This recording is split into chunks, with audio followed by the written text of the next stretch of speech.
Tarke, I'll give you a countdown. You can do your intro, bro. I'm not doing your intro. I'm hosting the technical side of things. You're still running the Okay, fair, show. fair, fair. Can they see us yet? No, not yet. All right, you ready? Okay. Yeah, Three, we're two, ready. one, and go. Wait, they still can't see us though, can they? They can see you now. Okay. Hey guys, Baeclast people here today on Ziggy's stream, and he's doing all of the admin for us today, so it feels very good, man. This will be a Q&A, so feel free to start queuing your Aing in the chat, and we'll start picking stuff up. But to start, what has everyone been up to? What about you, CuteDog? You just hosted or commented some kind of thingy. Yeah, there's like some race event this morning. That was very fun. I don't know anything about racing, but just we're just riffing off of what the big boys are doing was a good time. Learned a little bit from about racing, and in the current league, I'm still playing my Wander. I'm dying a lot to this disconnect thing that's happening to a few other people, where the game locks up and it keeps your character in the game. You can't even exit out of your PoE.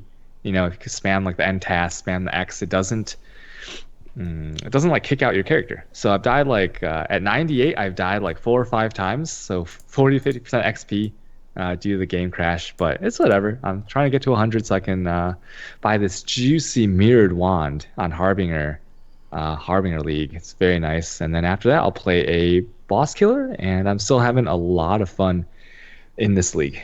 So How, very how are you excited. enjoying the Vaal Power Siphon craziness compared to like Vaal Fireball and Vaal Spark? It's like it's definitely not as good as the old Vaal Fireball. Definitely not as smooth, but for the current league, given our options, it's nice. I like builds that where you can just play and you can like look at chat the whole time. And Vaal Power 7 is kind of like that, you know, where you have the strength of a Wanderer, so you're doing enough damage all the time, and then you just press one button when you travel between packs. And I get to like interact with chat a lot more than something that's more technical. Like for example, when I was playing Dark Pact, right? It was much more like I had to focus on clearing fast instead of just like running around and then spamming a couple hotkeys and I'm done. So I really like that aspect of it. Highly recommend. You don't need that much money to get started either. And the You think single Vaal Power target. Siphon is better than A Vaal Vault Power Fireball? Siphon.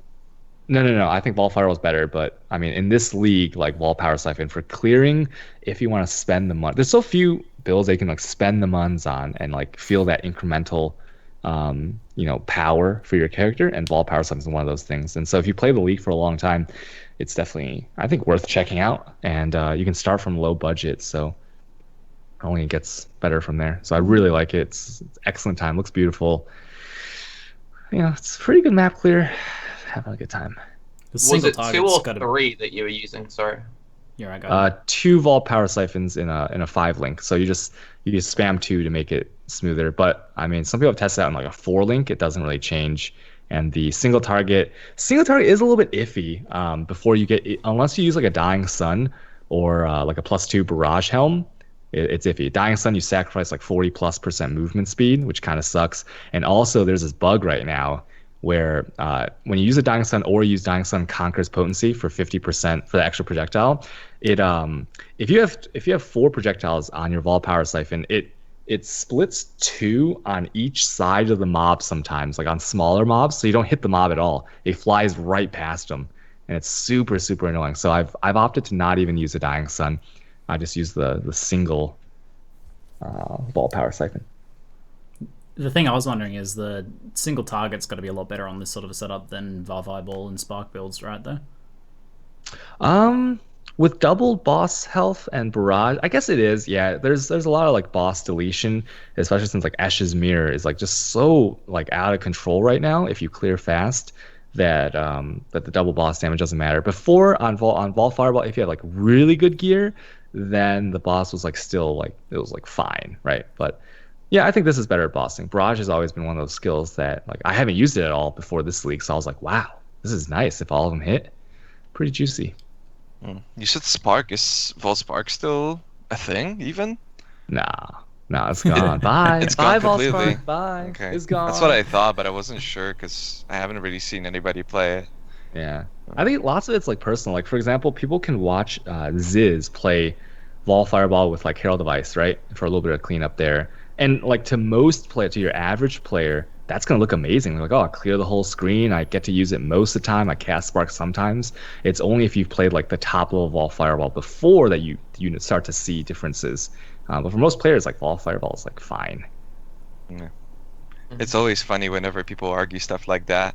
I remember in the last patch, people would be like, Ethereal Knives is totally overpowered. What a broken skill. And I'm like, Vaal Fireball is quite a bit better. And they're like, are you kidding me? How can anything be better than Ethereal Knives? And then you show them like a 20-second strand clear, and they're like, oh, okay.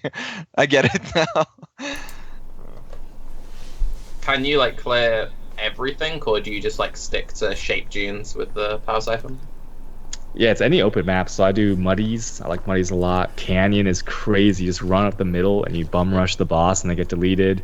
And what else? Yeah, Dunes is really nice. But after some testing, Pools for the monies is much better than Dunes. Dunes is like kind of garbo for the monies. So I think Primordial Pools 5 seconds is definitely worth right now with that build. I like it a lot.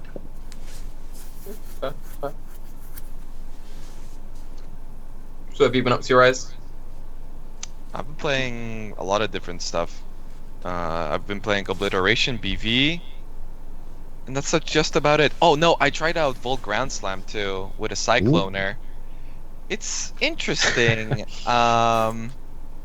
Okay, so if you're playing Cyclone, it's way better to just get a ton of movement speed and just use Cyclone, because it's got pretty good AoE right now, to be honest. Surprisingly good AoE. I thought the radius changes are going to, help it out, but not really that much. No, it feels real good right now. Like, I don't even have a +2 radius weapon, and it's actually really, really nice. And then, because I guess Cyclone is so good, that kind of makes Volt Ground Slam not as good. It like covers the entire screen pretty much, but the Cyclone covers like half of the screen, and you're moving when you're cycloning. So it's a very fun build to play, but I don't know if I would necessarily recommend it to anybody as like a solid build, more of just something to do for fun. And outside of that, I've just been like practicing racing and stuff, and looking into trying out different classes and new like leveling setups, which is very cool right now. I think every class has multiple different setups outside of maybe melee, which is pretty much Sunder only, I guess. I mean, you can like Earthquake, but What's the lack of multi-strike? Oh god. What's up? I was saying like you used to use like multi-strike on Vaal Ground Slam, right? Does it feel okay without it? Well, I use bleed, and the bleed, like, okay, so in the past when you were to use the multi-strike, it was way different, because this is pre-ascendancy really, and then they nerfed everything and you couldn't, like, you could use the multi-strike. Holy shit, that's loud. Like, you're killing me with that keyboard. And oh, is that you? I thought it was CuteDog. I'm like, it's CuteDog. That wasn't me. That's so weird, because I muted my mic. How could you hear me? We're getting an echo and I can't figure out why, and I muted my mic and you could still hear me typing. Sorry, guys. No worries. No problem. It's whatever. But now it's fixed, yeah.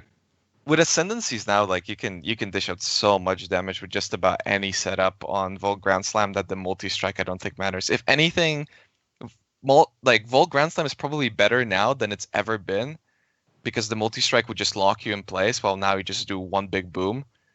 It looks less cool, but it's definitely more efficient. It's just that, there's still other things that are simply better in the game.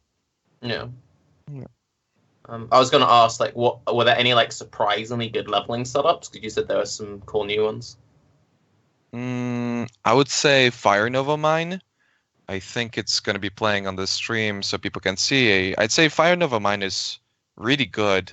I'm not exactly sure what they ended up changing in 3.0. I think it's like mine arming speed, but mines feel a lot better. Like a lot better. Basically, before, the reason why most shadows would play Lightning Trap and basically not play if it was anything like Act 4 and beyond, because Lightning Trap is just awful in Act 4, you would just die with Fire Nova Mine. Like, even with Blasphemy Temporal Chains, you would just fall over.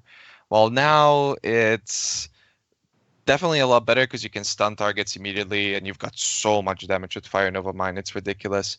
And the cool thing is too that in a lot of ways you have to build more for defense now, because really unless you have like at least 1.3k life, I would say, for Kitava in Act 5, you don't really ever feel safe. Yeah. Like even if with 1.3, you're still there's a pretty high chance that you're gonna die to like a single slam because the fight's kind of a little bit random. Well, with this, just put down a bunch of mines, and you don't even see Kitava. Yeah. So that's been really strong. I'm sure Scorching Ray works the same way. I'm pretty sure that's going to make its way into like some sort of speed leveling meta too. That's fair. What about that helm enchant? That thing is crazy. That's basically like the barrage enchant, right? Almost. Well, not as good, but it's like repeats say it's 2 better. times. Because barrage enchant, it's like every projectile is like that actual more multiplier. But Fire Nova Mines, I think it adds all the more multipliers together, right? So instead of 4, you get 6 of them. Well, like the thing with it is it gets like increased damage with each stage as well. So like anything you do to add more stages to it is nuts. It'd be like if barrage not only hit additional times, but also like that's true. additional damage with each like thing. It's Wasn't really good. that nerfed too? Like I remember them, I think, nerfing the enchant in the past. Like it used to be way crazier than it is now. But yeah, it's pretty ridiculous. Plus Anything 2. really which just like increases, like I'm currently playing Magma Orb, so that is like extra 2 chain is 2 more bounces on the Helm enchant. Anything which just like gives extra things. I was really expecting them to nerf it in the beta, but it's just survived. I think at some point they need to address it just because like the difference in power level with some of these builds, like going from like 2 to 3 proj or like an extra stage is so insanely ridiculous. Yeah, but I mean, it's necessary too for some builds. Like, I don't think you can really play Arc without the Helmet Enchant that gives you more chains. Like, Arc just kind of still clears slowly, but I don't know. The Helmet Enchant feels like a whole new world with Arc. Yeah, but like the Helm enchant with Arc doesn't even like solve Arc's problem though, because like Arc's problem is like does no damage. So for single target, like it's nuts for AoE, right? But unless you're doing like silly crit, like void battery shenanigans, it doesn't like single target much. I don't know. Sure. How dare you? I love Arc. I wish Arc you would have liked this. My friend who I map with was saying, "Hey Tarke, I think I'm gonna try Arc totems." And I thought of your Iron Will Arc totem build. You tried to convince everyone it was amazing. He's like, guys, a few more levels, 5 more points, it'd be great. Don't worry, guys. You always tell me my builds are shit, and I'm just watching Raiz's a few leagues game. And he's like, "Yeah, maybe it wasn't that good actually, but I think it should be good on paper. It should be good, That was a big debate. I mean, the second I started using it at like level 50 or something over Flame Blast on him, I was like, okay, this isn't really going anywhere. But then people were so triggered, I'm like, I'm just gonna keep it going. No, I just have to play the best. I mean, Ziggy, you've played Glacial Cascade Mines in your past, and now it's like making a big comeback. How do you feel about those? Loved it, man. It was super fun to play in the beta. Played to like mid-high level maps on that character because in the beta didn't get to go too far.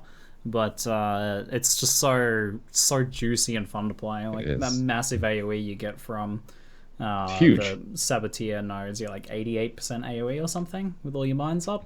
And then the quality of I never played a mine build, right? Because the quality of life, I was always like, everyone's always like, don't play mines, you're gonna hate it. I reckon it was a ruse. It was a ruse because mines are actually super fun, or at least now there's enough quality of life that they are super fun. So, yeah. And the Glacial Cascade, man, those buffs combined with the mine action, super sexy. So, like, I just kind of knocked together a build guide from my experiences in the beta, and heaps of people have ended up playing that. I think that video's got like 250,000 views or something ridiculous, and lots of people played it. Took it way further than me. Went and did like Shaper and Guardians and stuff, and modified and improved, and it's gone crazy out from there. So, pretty good to see. A lot of people loved it. Yeah, you really talked people solid. into it. I did a lot of mines in Breach, and I think the main thing where people go wrong, or like they try it once and don't like it, is they don't do like the little quality of life. Like castle and damage taken level 1, detonate mines is huge. It makes the builds feel so much better. Like detonate mine spell totem and stuff. Anything which automates the mine detonation is like insane quality of life. Especially like playing back in Breach, because it was like if you ever got tapped by anything, you automatically trigger all of your mines, everything dies. You drop the totem, just spam drop mines, everything dies, and it's just like I love that. Yeah, it's so good. Wow. Yeah, it's funny. I had a rant about that the other day where I was like, so what exactly happened with mines? Like, why does everybody love mines now and always hated them before? But I don't think anything happens. He just kind of released a build guide and everybody's like, yes, I love this now. Where before, Yeah. I don't know. People always trash talk mines, but it was a fun playstyle. Maybe they were mad from that one change with like targeting with mines with Bladefall. Mm. Because a lot of people Yeah. played mines back then to one-shot bosses, and then they changed it, and everybody was super angry about that.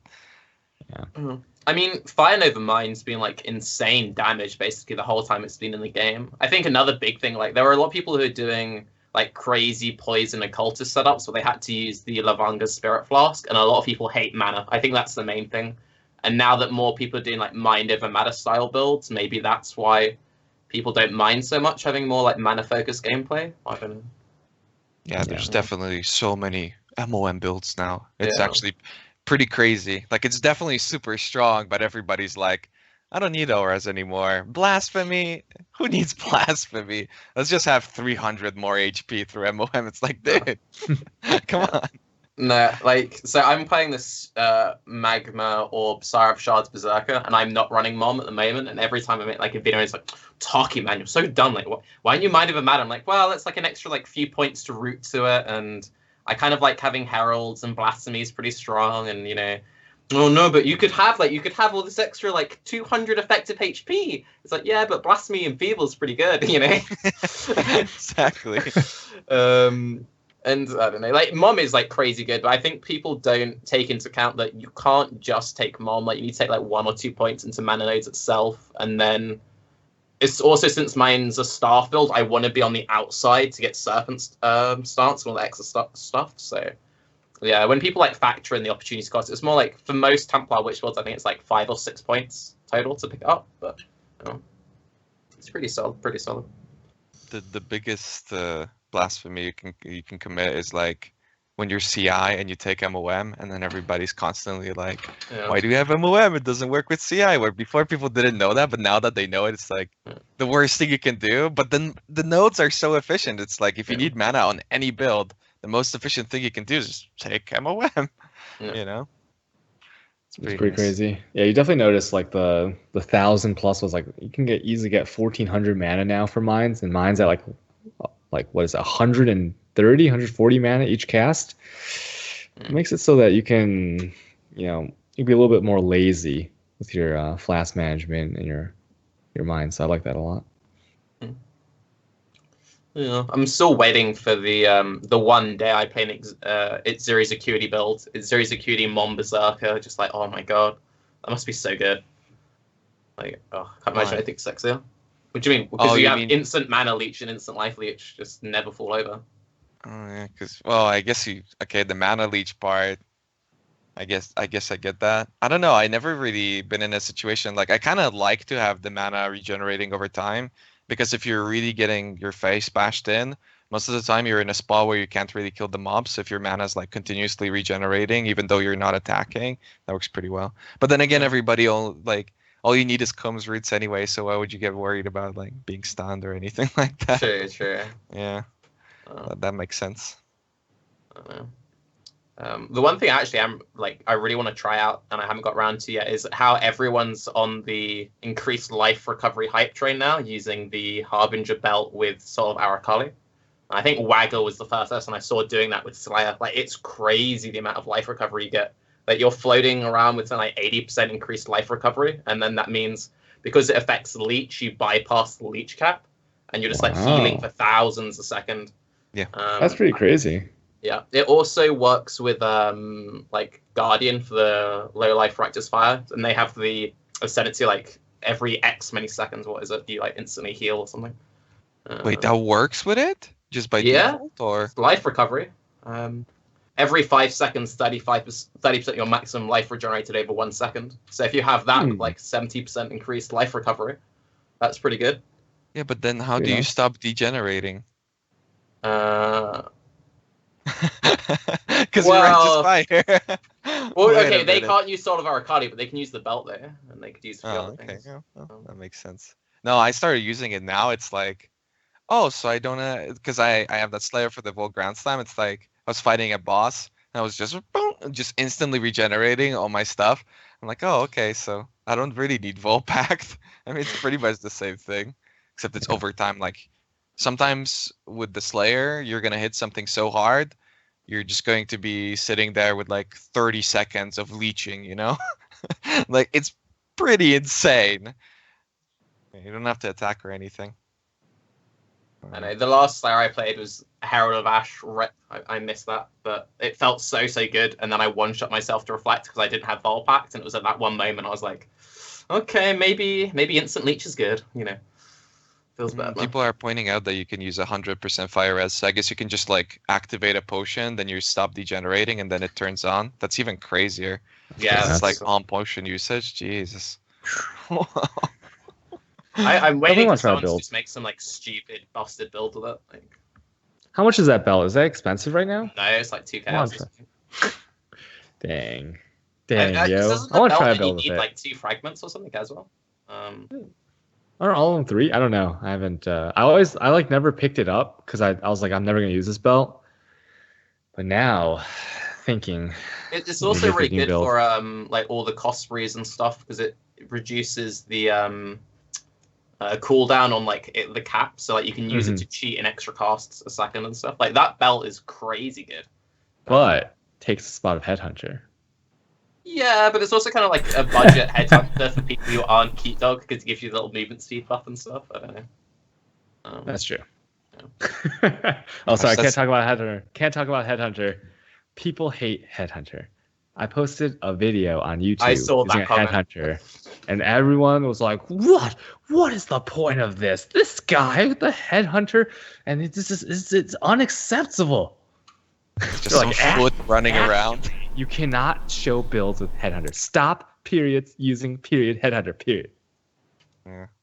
It's like how I killed Shaper with the Blade Vortex Vaal Pact. People are like, "No, stop." Not we expect allowed. better from you. I'm like, I'm just playing the video game. Goddamn. It's like, dude, just let me play. Let me play how I want, please. That's one thing I really like because normally, like, I've noticed every single streamer on YouTube has this like one trigger thing where like I'll say something and everyone else like, "Oh, come on, Tarke, it's not that big of a deal. Let it slide." One person tells CuteDog he can't use Headhunter. It's like, no, fuck this dude. Ban, fuck this guy. Oh man, the Headhunter. Yeah, it's like so accessible now. You got so many ways to do it. Everyone's doing Spideys. Yep. That price is gonna be going down pretty soon.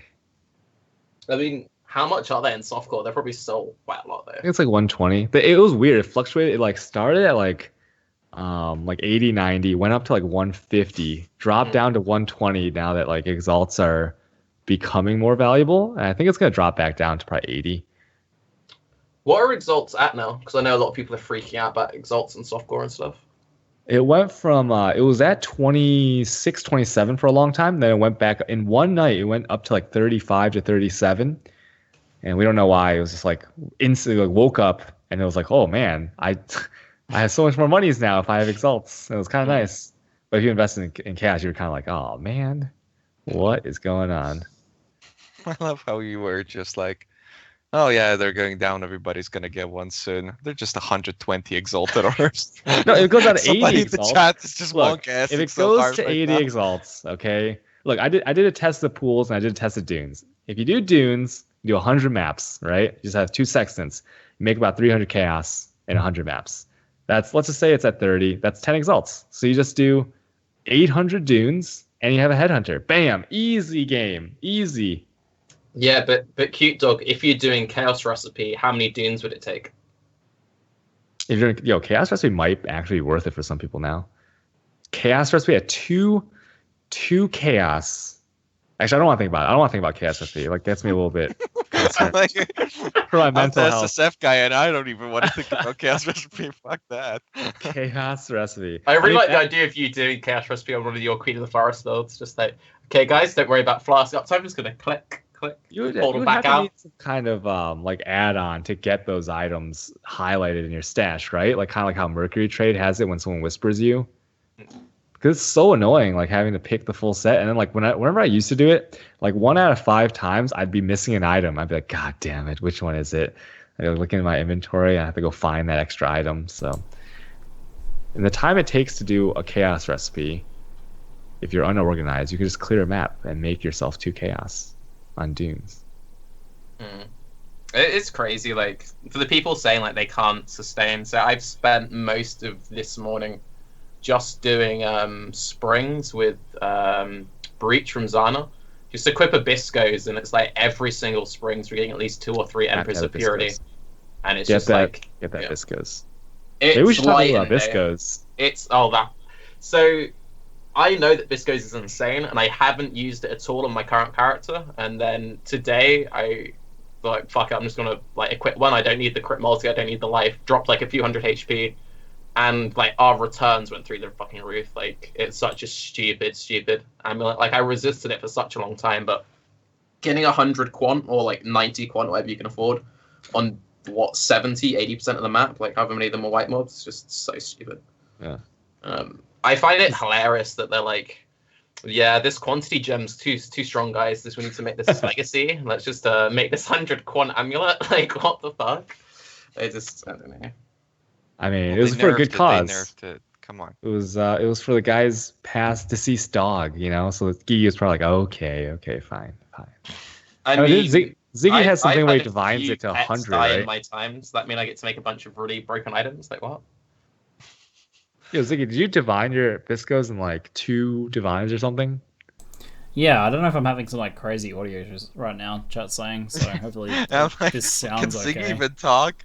Yeah, I'm I don't know what's trying to going figure it on. out. Apparently there's like weird audio shit going on. I don't know, but in case you can hear this, I dropped a Biscos that had a pretty shitty roll, so I divined it, and I was like, I bet this rolls 51. It rolled 51, called it, and then I divined it again, and then it landed 100 perfect, and pretty good rarity too, like 125 or something, so... That's crazy. Did you Vaal it? No. Why would you even? Like, I saw you get your +1 all res, but you don't wear Biscos for res, you wear it for magic fun, bro. So I keep the rarity. Keep the implicit rarity. Crazy bastard. Not CuteDog. CuteDog's gonna wear Biscos when he's gonna fucking play on his Shaper Killer or whatever, the boss killer. It's like Biscos, 100%. Yeah. No, I'll take it off for boss. I don't think it's worth it for that. But Well, the there's no 1% mobs res. inside the 1% res is like okay, I guess, but you could get like better amulets for that. I think.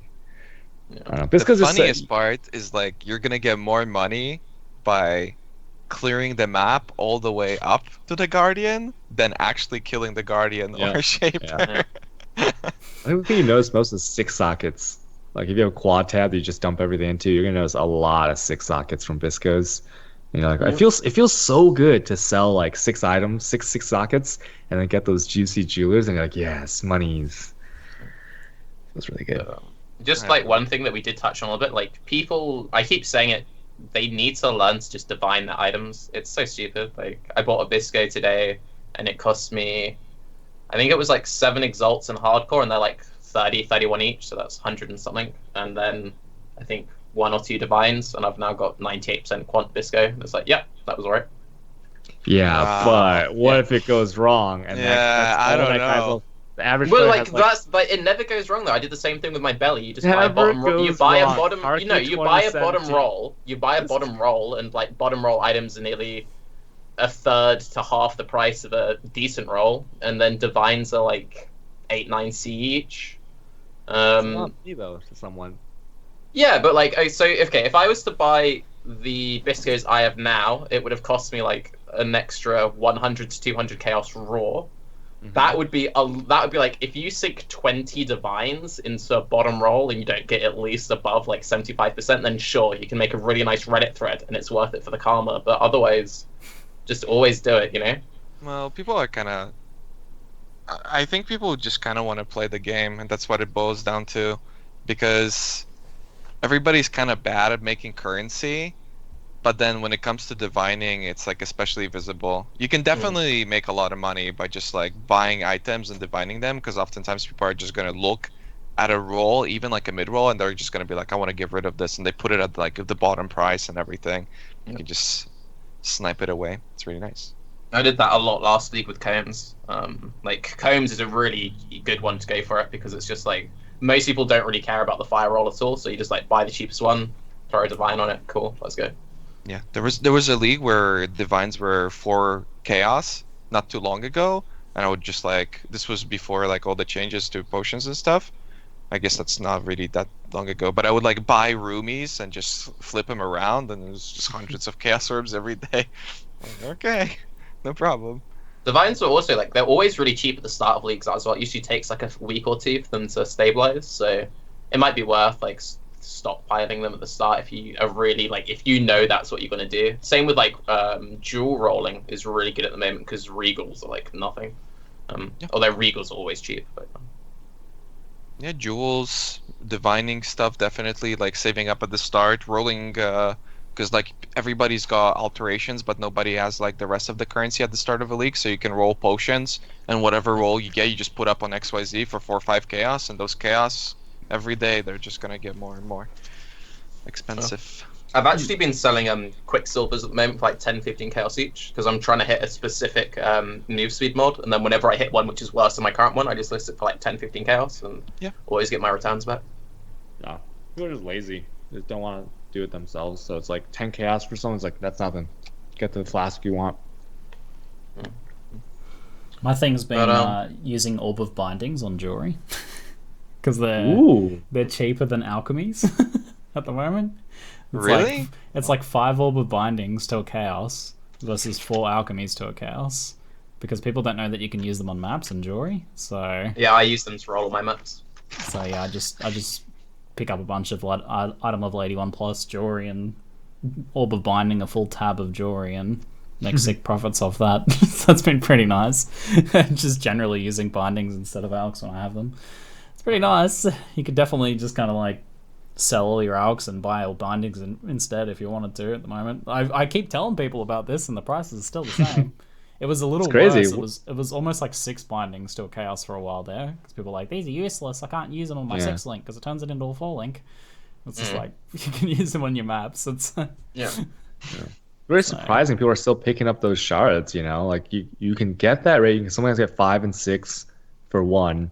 It's like who's picking these up? I know I'm not. I know a lot of other people who watch. A lot of people are like beachhead rotations and stuff. Really? So, yeah. Like at the end, you're just like you're like looking at, you click like 100 times to get 2 binding orbs or whatever. Yeah, but you have to like remove it from your filter. Otherwise, you're just kind of like sitting there spamming. You like you never really. Oh, I have to dodge the binding orb around all these items. I feel like that takes up time. I don't know if I like. Did I dream this up, or I feel like after the change to the stash tab, the currency stash tab, I've seen a video of somebody using a binding orb on a 6-link item and it made it a 4-link item. What? I'm pretty sure that can. I can't remember if I dreamt this up or if I actually seen it because it wouldn't really make sense versus the 6 socket. But I think you can do that. Apparently works, yeah. So be careful about that one. Yeah. I feel really bad for the people who like accidentally like annulled their gear when the stash tab. Like it took me a few days to get used to it because all the position of everything moved when they added the extra slots to the stash tab. I kept like going to misclick when I wanted to like augment my like stuff, and it's just like, oh, okay. I've seen like a compilation of people just after the change, they were just like mass annulling their stuff because they thought it's an aug. It was just like, see you later. Yeah. Or I like the new alchemy position. The alchemy and the regal is like swapped. I hate how you still can't put everything into the yeah, tab. It's so fucking annoying. It's like it's so fucking frustrating, and it's just like it's like 1 slot or something has and it's just 1. like I couldn't believe it's when it. I fill in an ancient orb and I'm like, why can't I put this move this around, sell these? It's just like I couldn't believe it. I was like, wait, did I like put some splinters in there? Like, what's going on? Why can't I why doesn't this work? But no, you still can't put everything into the currency tab. What I like about it as well, like anyone who watches a lot of Moors, who's always like, on the 3rd iteration, GGG gets right. This is their 3rd iteration of the fucking stash tab. It's like, just count. Can someone please just like, okay, we've got like 31 items, so they need exactly 30 slots. Let's go, baby. I don't think they're gonna change it anymore. If they could just make it so that we could put anything in the mirror tab, that would solve it for most players. That's one thing for me, which like really just it's just like I've got this one floating thing. I've got this massive empty mirror socket in the middle. So maybe I could put this. Maybe I could just put that there. Yeah. Mirror socket.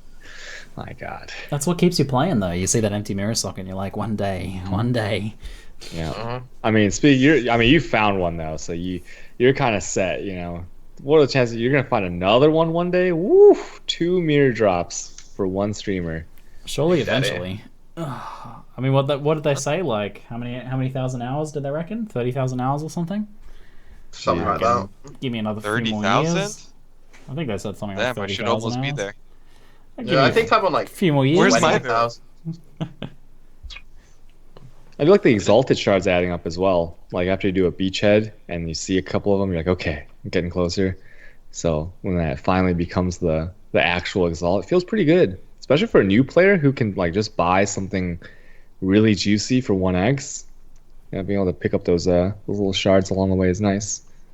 I don't know. How do you feel about the shards? Like a lot of people say that it just doesn't really feel that impactful, and I kind of tend to agree. You don't really notice it that much. I notice it. It's like nice to have ancient orbs. But Yeah. are you like chaining Harbingers. beachheads and stuff? Like maybe it's just because No, I've done a no. lot of like. So my current character, I'm like 80% to 94 or something, and I started doing beachheads at 87. I did like beachheads from 87 just straight to like 92, and then I was just dumping everything into a dump tab, and then it was just like, oh, I happen to have X many new like things. If you are like using dump tabs, if you are chaining beachhead, like most people don't notice anything really.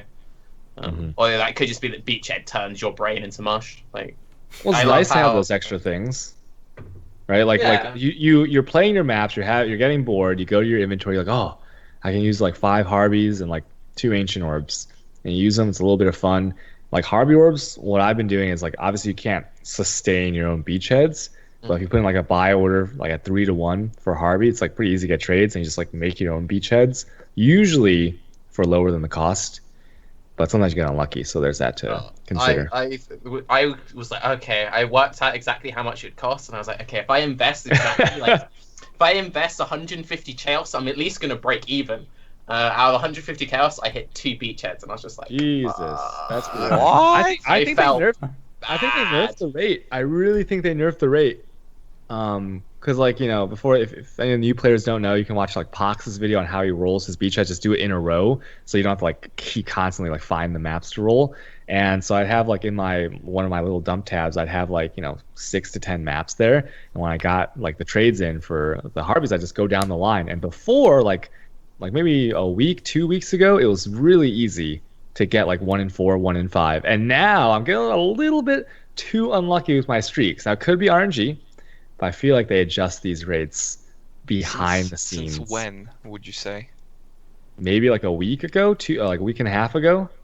Okay, because That's what it feels I think like 4 or 5 days ago, I used 7 of them and I got 5 beachheads. So I was wondering like what the ratio is, and people had very like conflicted opinions. It seems to be like I can't really speak because it's really only been in like the last week that I haven't been on stream. I've actually been playing the league. Like I only fully finished like filling my Atlas literally like 4 days ago. I've been that AFK. It's quite funny though because it's like I basically haven't played this league at all, and then since I haven't been streaming, I've been like hardcore rotoring, like doing this, playing with like all these different supports and stuff. And now it's just like I'm gonna like start stream again next week. And I'm like, oh my god, you've had like Raiz playing your account again, haven't you, Tarke? Jesus. Actually, I think. Can you talk about like why exactly we're hosting this on Ziggy's channel instead? Oh right, yeah, fair. Because I don't think people know. Yeah, Oh. I don't think we established that at all. Do. I didn't just So steal yeah, the I'm podcast. currently having Twitch issues, so I can currently only use Twitch on my phone, and I was kind of tempted to maybe like try and do some like LOL stream, just like holding the phone behind my head, like filming my monitor and stuff. But yeah, I'm currently not able to stream, so I've just been playing a lot off stream, and because of that, Ziggy has stepped in. And now Ziggy's managing everything, and that's why I'm now drinking alcohol, relaxing, Thanks, and Dad. being super chill, and Ziggy's pulling his hair out like, oh my god, chat said sound is fucked, shit. I know. Fucking I'm stressful, so man. happy that's not me. It's been so long since I did a group podcast, and every now and then someone in chat's like, there's an echo, or I hear some white noise, or Ziggy's super loud compared, or Ziggy's super quiet. Why isn't Ziggy talking? I'm like, I'm fucking paranoid about my audio, that's why. Yeah. For why I isn't think you Ziggy do a lot of talking? I'm stuff, like, right? freaking out, man. It is was that? crazy, I like know. how much management stuff goes into it. So So I much am goes really on. appreciating this 1 week off. I'll get back into it. Like it should be up and running soon. So hopefully, Ziggy, you won't have to put up with. Excuse me, Mr. Streamer. One of you is slightly louder. One of you is slightly quieter, and Wait, but you But- still didn't explain why you're locked out of your account. He forgot his Oh, password, it's- basically. it's just stupid authentication stuff, and Twitch support is being uselessly slow. I don't really want to like go into the laser details. It's just kind of boring, Okay. but, yeah. I thought we could do it as a a caution message to everybody. 'Cause Okay, yours will have the same that problem. is one. Okay, so to be fair, one thing I will say: so anyone who has got authentication set up in your account, this is actually really important. And the exact same thing happened to Yoji, and I was like, I need to learn not to do this myself, and then I did it myself. If you get a new mobile number, go onto Twitch and update your stuff. Make sure you update it, because if you don't update it, you get randomly logged out. Because you know how you just randomly get logged out of all your stuff like once a year or something. And you get logged out, you go to log back in, and it's like, nope. Use this website, do this thing, reset all your authentication. We'll get back to you in like the next 4 days, and you're just like, shit. So Yeah, feels Yeah. bad. feels bad, man. Feels bad, man. But so to get into the Q&A aspect of the Q&A, what do people feel like Path of Berserker? I'm currently playing a Berserker, and it's very berserkery. There's this little unknown mechanic called Vaal Pact. I don't know if anyone knows about it. Basically, what you do is you take this one node on the tree, and then you face tank everything until you get one shot, and then that's basically it. Seems good. I feel like that's the perfect summary of the situation. I was like, but like everybody hates it at the same time. That's the weird aspect. It's like Yeah. everybody's playing Berserker, everybody's leveling with Sunder. I'm like, hey guys, what do you want me to make a guide for leveling with? And they're like, definitely not Marauder Sunder. It's like, what do you mean? Everybody's playing that. Like, what the hell? Yeah. That would be the perfect thing to do. It's so dumb. Like, so my friend Kane, he got his first level 100 this league. He was like the 5th person to get it on the ladder. So I thought, I know, I'll do like a little like build guide on his character, because he plays on stream a lot. Everyone's like, oh, fucking Tarke, he's playing Sunder, man. Why are you wasting our time with this Sunder build? We don't care that he hit 100. We don't care that he's like in all the groups. Fuck this guy. You know, so it's just like, you go to make anything and like, excuse me, Mr. Streamer, you're a berserker, so kill yourself. I only want to watch Saboteur Dark Pact totems. But it's I mean, there's cool setups that you can have with Sunder. Like before, you could only do one thing with Sunder, but now you can do like the whole like elemental moonbender Sunder. That's so strong. I didn't think it was so crazy, but it's way better than physical. But the good thing about physical is that bleed is pretty nice. I can recommend the bleed. Sunder bleed works really, really well, even without the crimson thing. It just does so much damage. Like whatever you touch on the screen, it's dead. Like whatever happens, it is dead. Good stuff. But like, do you think? Okay, so it's like, do you think the issue is the fact that Leech is still so bad for spellcasters? Do you think that less people would be Berserker? I know because of Vaal Pact, it'll still be like crazy popular. But if they added like generic spell Leech to the tree, do you think less people would go for the super degenerate Berserker gameplay? Or do they have to nerf Vaal Pact? It is degenerate. Like, so I've been mapping with like supports and stuff, and it's like, will this kill me? No. Like, I've been farming breaches, and it's like, oh, there's Esh. I think I can stand in this Esh ball. Like, that's like, yeah. You know. Yeah, but you can kind of do that with a lot. I don't know. I feel like for casters, like the non-Vaal Pact setup works pretty well, honestly. And like people are slowly warming up to the Slayer, like the Ascendant Slayer sub-ascendancy. I don't know how you call it. And the Scion's being played a little bit more. So I feel like people are slowly warming up to, you know, Berserker not being the be-all. I'm actually surprised that I haven't seen more of the Scion Slayer. I've seen a lot of Scions, like a lot of the Doomfletch guys going Scion, but they're all going like Elementalist Assassin. I'm surprised there hasn't been more Slayer stuff. Yeah, for sure. Or like Hierophant too. Yeah. Slayer, Hierophant. Even I think Pathfinder's decent now. I can't remember. The Dead main Eyes. one, Guardian, that shit. Yeah, Guardian's Okay. pretty good. Yeah, there's a lot of stuff. There's a lot of interesting setups. I don't know. It's kind of the start of the league too, and I feel like a there's just so many more new players now than like ever. Especially if you look at like how crazy the difference between how many people are playing hardcore and softcore. Like there was always, well, for a while now, there's been a lot more softcore people than hardcore people, but now with all these newer players coming in and trying out the game on softcore and, you know, maybe eventually transitioning, but most of them obviously will stick to softcore. Like it's just such a massive difference. And obviously all these people are looking for a build to play, so there's not as much theory crafting as there could be, as, you know, guys are mostly going to play the rather basic builds. Yeah, like, how do you feel about the fact that, like, I've heard a lot of complaints that there aren't enough, like, new skills for different types. Like, Ad Ice is a pretty popular, like, bow player. A lot of people go to him for, like, bow guides. And in his most recent, like, video, he's like, yeah, I'm done playing. We haven't had a new, like, bow skill in X many years. And it's kind of like, I can kind of get, like, where they're coming from. I've spent like the last week trying to come up with my next build because I like having like build plan ahead because I'm just like I'll either get this berserker to 100 off stream or I'll like rip and make something new. But I don't know. I need some. I don't know. Just I seem to be struggling to come up with new ideas. I know I want to do something cool with the Arakali Soul Tether thing. That's the one thing this league which got me really excited. But other than that, I've been a bit kind of like. It's mostly like testing mechanics for me. It's more a matter right now for me whether or not this build that I used to play and really enjoy actually works now. And spoiler alert, most of them don't.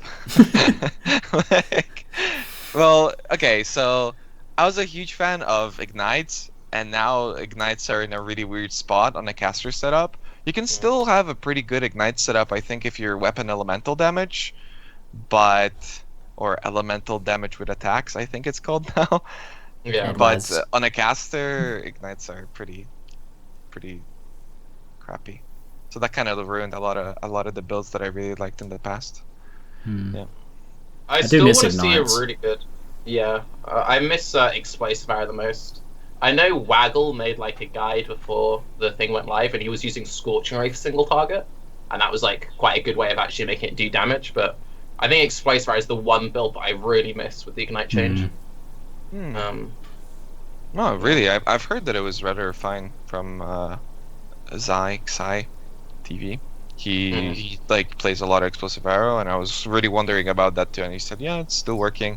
It's just kind of silly because it's like you're running around with a bow and everything's exploding, and then for single target you're just like pew, pew, pew, pew, pew, slowly zapping with the Scorching Ray.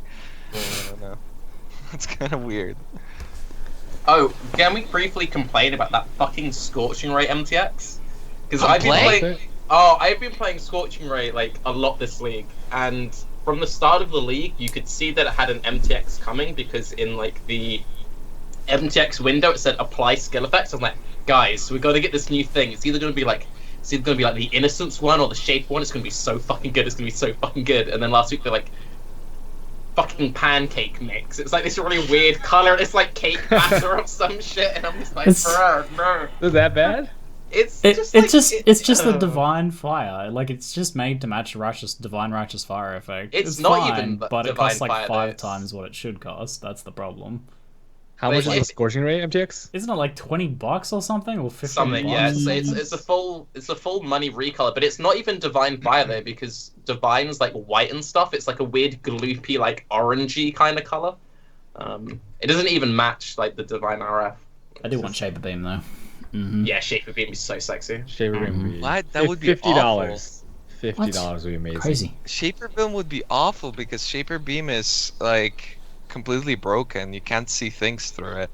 That's why the Shaper fight to me is so stupid most of the time. Because if both of them are beaming, you can't see the other beam, or if there's balls coming through or anything, like the Shaper Beam hides everything. Right. Like whatever you have, it just hides it. It's a bit smaller than the Shaper's Beam though, so I think you'll be okay. Well, it still hides quite a bit. Full widescreen Shaper Beam on your MTX, can't see anything. That'd be nice. You need to remember though, you're talking to someone who spent like the last week playing Sarshard's Magma Orb. Like, I don't give a shit about how stuff looks. Like, That's like 80% a of every like beachhead rota I go into is what the fuck is this build? Please leave. Can you stop attacking? Like, what is this? So.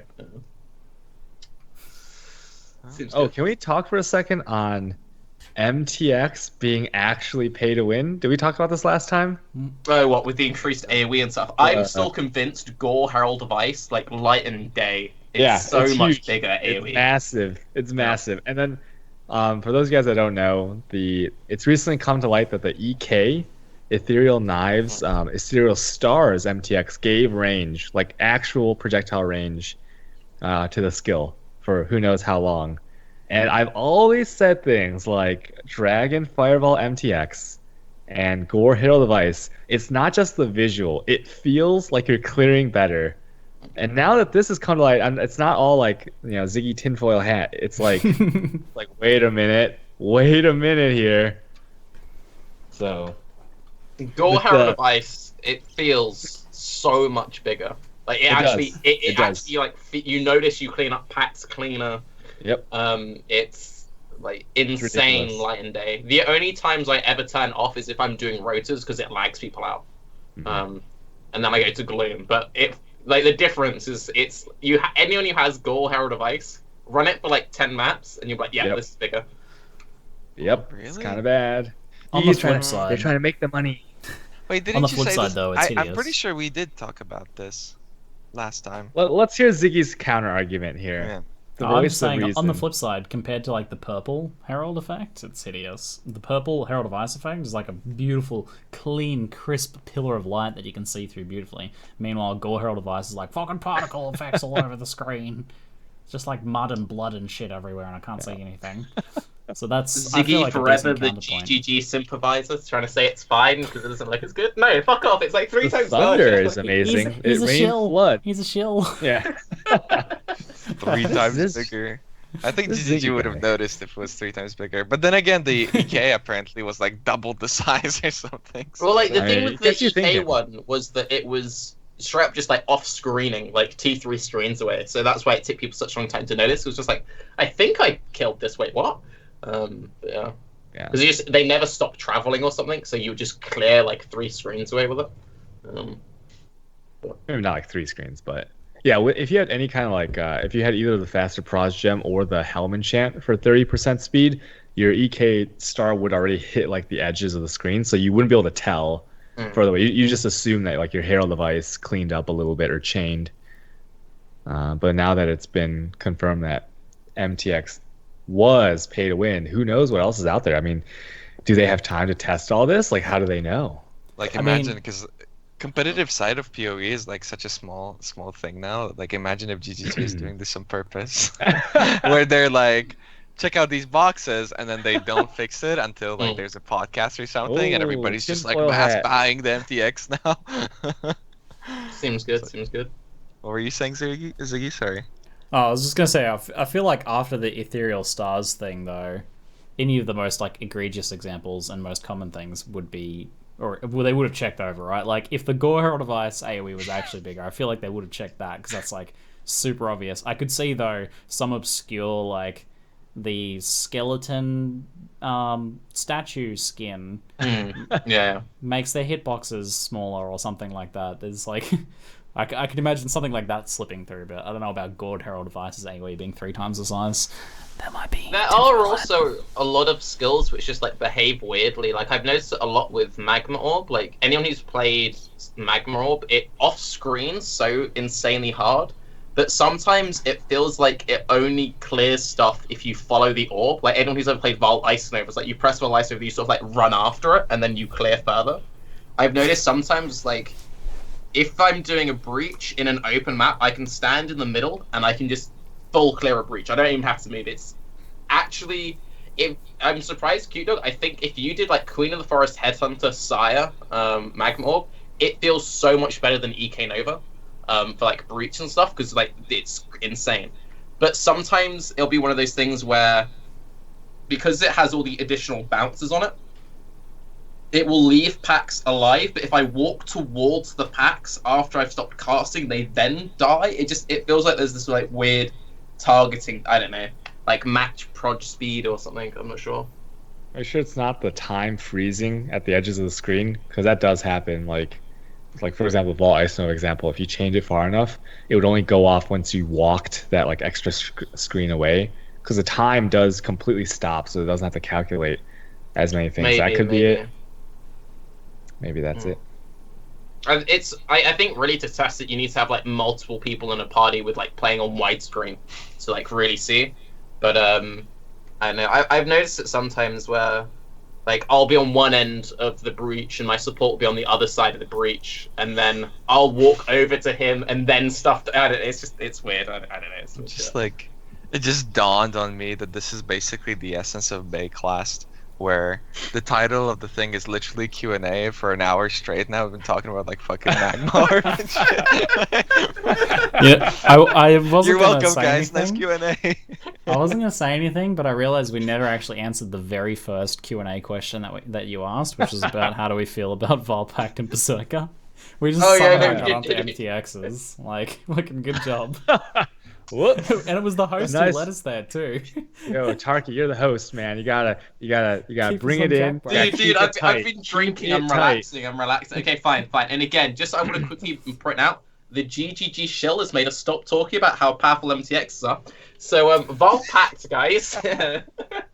How do you feel? I personally think it should just be deleted because it's dumb. And I think the main reason that people say that it shouldn't be deleted is, but they would have to like rework the entire game. Like I hear that argument so much, and there's nothing wrong with having to change numbers. Like, if something's inherently broken, and 90% of like the streamers and long-term players kind of go, yeah, I don't think this is healthy for the game. To keep like such degenerate gameplay in just because we would have to rebalance other things, I don't think that's an excuse. Personally, I think it's gonna happen soon. Yeah. I think there was basically when Ascendancy is released, because GGG used to balance their game very differently, where it would be the leagues would be like a test whether or not these things that we're changing right now are good for the core game, and that's what we're relying on. And when Ascendancies got released, it was kind of like, oh yeah, everything's broken, and we're just gonna keep adding more shit. But if everything's broken, then nothing is broken, right? Like everything's balanced, and they were really stayed on top of that. I don't think that's how they wanted things to be, honestly. But you could really tell, pretty much since Ascendancy came out, that they were constantly catching up, and they were constantly behind schedule, and they had all these plans. And I feel like now this is finally the moment that we've got into 3.0. We can breathe now. They've got 4 months. They have all these plans that I think that's why they're announcing an expansion now, because they had all these things that they were working on in the meanwhile, and they knew, okay, we won't be able to finish this before next league. But now they're taking all of that, squeezing it into an expansion, and I think people are going to be very much surprised with the amount of balance and content that the next league is going to have in it, which is in like 3 months, I'm pretty sure. Because I'm pretty sure they're putting all that stuff together, and they're going to be changing a lot of numbers, which takes a lot of time. Yeah. A lot Especially of people, with skill tree. a few people in chat are like, Vaal Pact is fine though. I think it probably would be helpful in this argument to set a baseline for what is our issue with Vaal Pact. Like, why do we all, pretty much every podcast I've been on 100% across the board, think that Vaal Pact should be removed or changed in some way? Because it does get pretty unanimous amongst like us guys who kind of go around and migrate podcasts and stuff. Okay, so for example, like using what I've mentioned earlier, I'm just playing a Vaal Pact Berserker. I've got about 6 to 6.5k life, depending on like if I'm wearing a Sibbles or whatever. And I've been farming breaches. I've been standing in Esh Ball sometimes because I feel safer not moving and casting to keep my Vaal Pact going than to move out of the damage. Yep. And when I feel safer standing in the damage, knowing I have Vaal Pact, than moving out of the damage, something is wrong. And then you get to the point where people, like, not that long ago, one of the big issues with CI was how good Vaal Pact CI was. I will just face tank Shaper, I will face tank this boss, I will face tank this mechanic. And when face tanking is safer than moving, that's bad game design. Like, there's no excuse. That's just straight up bad game design, in my opinion. So your kind of the crux of your point is that it removes engagement from the gameplay, whereas you'd be like, dangerous things are happening, I need to move around and dodge and position. Now it's just like, just hold the button down. So that's kind of that's your crux of your perspective, I guess. Yeah, basically. And it also further encourages just building damage to get just enough life, and you'll be okay. Like, the better Vaal Pact is, the better raw effective HP stack is, and the less important stuff like investing in evasion, armor, like all the secondary mitigation types become less important when you can just Vaal Pact is my only defense. I agree with that as like the core kind of underlying thing, but the follow-on effects I think are the bigger part, which is like once that happens, then the game like everything around it has to be balanced around that fact. So the availability of leech, one-shot mechanics have to become more prevalent so that these people can actually die, and certain things get changed according to this, whereas the other builds who don't take advantage of Vaal Pact kind of get left behind as a result. I agree. Go ahead. I don't like how it trivializes content. Like that's my biggest problem with it. But yeah, it's literally better to stand in things. But because somebody in the chat mentioned that should be a possibility, just not with the current investment. And I agree with that to a very specific extent. Like, if Shaper, if Guardians, if red maps are supposed to be this thing that PoE relies on for its hard content, and PoE is known as this difficult, hard game, like, I don't think there ever should be like a point where you can just face tank all of that. It just makes no sense from like a game design point of view, honestly. Like, why should bosses have different mechanics? Why should bosses work differently? Why should they have like different AI? Why should they have different stages if you can just stand in all of it with a certain amount of investment? It just doesn't add up for me. Yeah. I also don't like it in the fact that the only way to get Vaal Pact now is you take this one node on the tree, or it's ZiggyDs. Like, it's quite often I'll get the question where it's like, hey Tarke, look at my build. Is it worth dropping like 300k DPS or whatever to get Vaal Pact? And it's like, in most cases, yes. And that also then makes routing more linear, which makes build design more linear. So it's for a lot of builds, it's just you end up just building this way because of it. So it also affects theory crafting quite heavily, which I don't like either. So that's kind of like the base issue we have with Vaal Pact. Does anyone have anything else to kind of add to that? To like explain to people that say Vaal Pact is fine? That's kind of our perspective on Vaal Pact and why we think it's an issue. Do you guys have anything to add? You talk about Reflect already or no? No, I didn't mention Reflect. No. The current Reflect is like this. I mean, they've already said that they've built their game around log out macro, right? Like to these huge hits, and so that's one way you can escape the danger. If you see like with the range that projectiles have now, like 150 units, that's like almost two screens away. And so if you're gonna hit yourself on like a necromancer or a stone golem reflect, I mean, what are you supposed to do?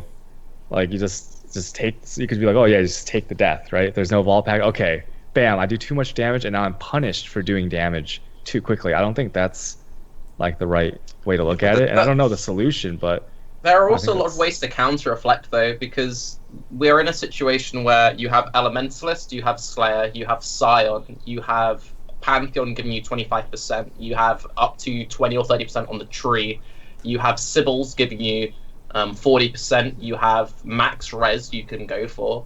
It's like I'm on the point with my character where the only things which will kill me will be me just like brain not working, like not using like anti-bleed or something, or me killing myself and like minus max reflect. So I just equip the Sibyls, and Sibyls plus Pantheon, 65% reduced reflect. I'm not going to kill myself. Okay. This is like next level. Like, you've been playing the game a while. You gotta think about your average player who's playing like some bow build, running around. They don't have a way to get fortify, right, to reduce it. They're not going to be like, oh, I'm going to take Sibyls and like maybe Scion Elementalist, or I'm going to go what's that other thing, Ash Frost Storm, and like all these other things. They're not going to do that at all. Well, So they're just gonna get booty Nearly blasted. every single elemental bow build takes the Ellie wheel bottom right. That's 10%. You then have Pantheon. It's a system in the game now, so we balance around it. That's another 25. So that's baseline 35%. Reduce reflect on 90% of bow builds. If you're playing a pure Fizz bow build, you're probably Slayer, which means you then have 50% like just inbuilt into your Ascendancy. Okay. All of that aside, then. Okay, all of that aside, have you died to reflect recently? I Yes or died no? to reflect Like last week. So like what you know doesn't. No. doesn't I died to matter. reflect. Like you're good at the last, game. no, no. You still I die to died reflect. to it last league because I didn't do any anti-reflect stuff. The only thing I had on that character was, oh, I'm a Slayer. I think I'll be okay, and I just hit a little bit too hard. So yeah, but I don't think Is that fun? That's not fun. I don't think I don't think that's the reflect is thing. a good mechanic, but at the same time, I don't think that never dying to reflect is a good mechanic either. I don't like the current state of reflect. However, if you look at D3, that game which had like reflect and had instant leech, one of the best things that ever happened to that game was removing instant leech and reworking their reflect. So yeah, obviously, if you remove Vaal Pact, you touch reflect in some sense. No one's saying remove Vaal Pact and keep the game exactly as is. No one's making that argument. But yeah, I don't know.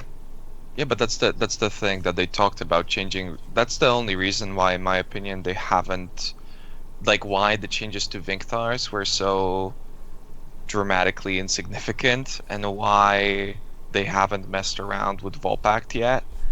Because there's a way of still keeping Vaal Pact in the game without it being completely broken. Like, you don't necessarily have to get rid of like the playstyle that is Vaal Pact.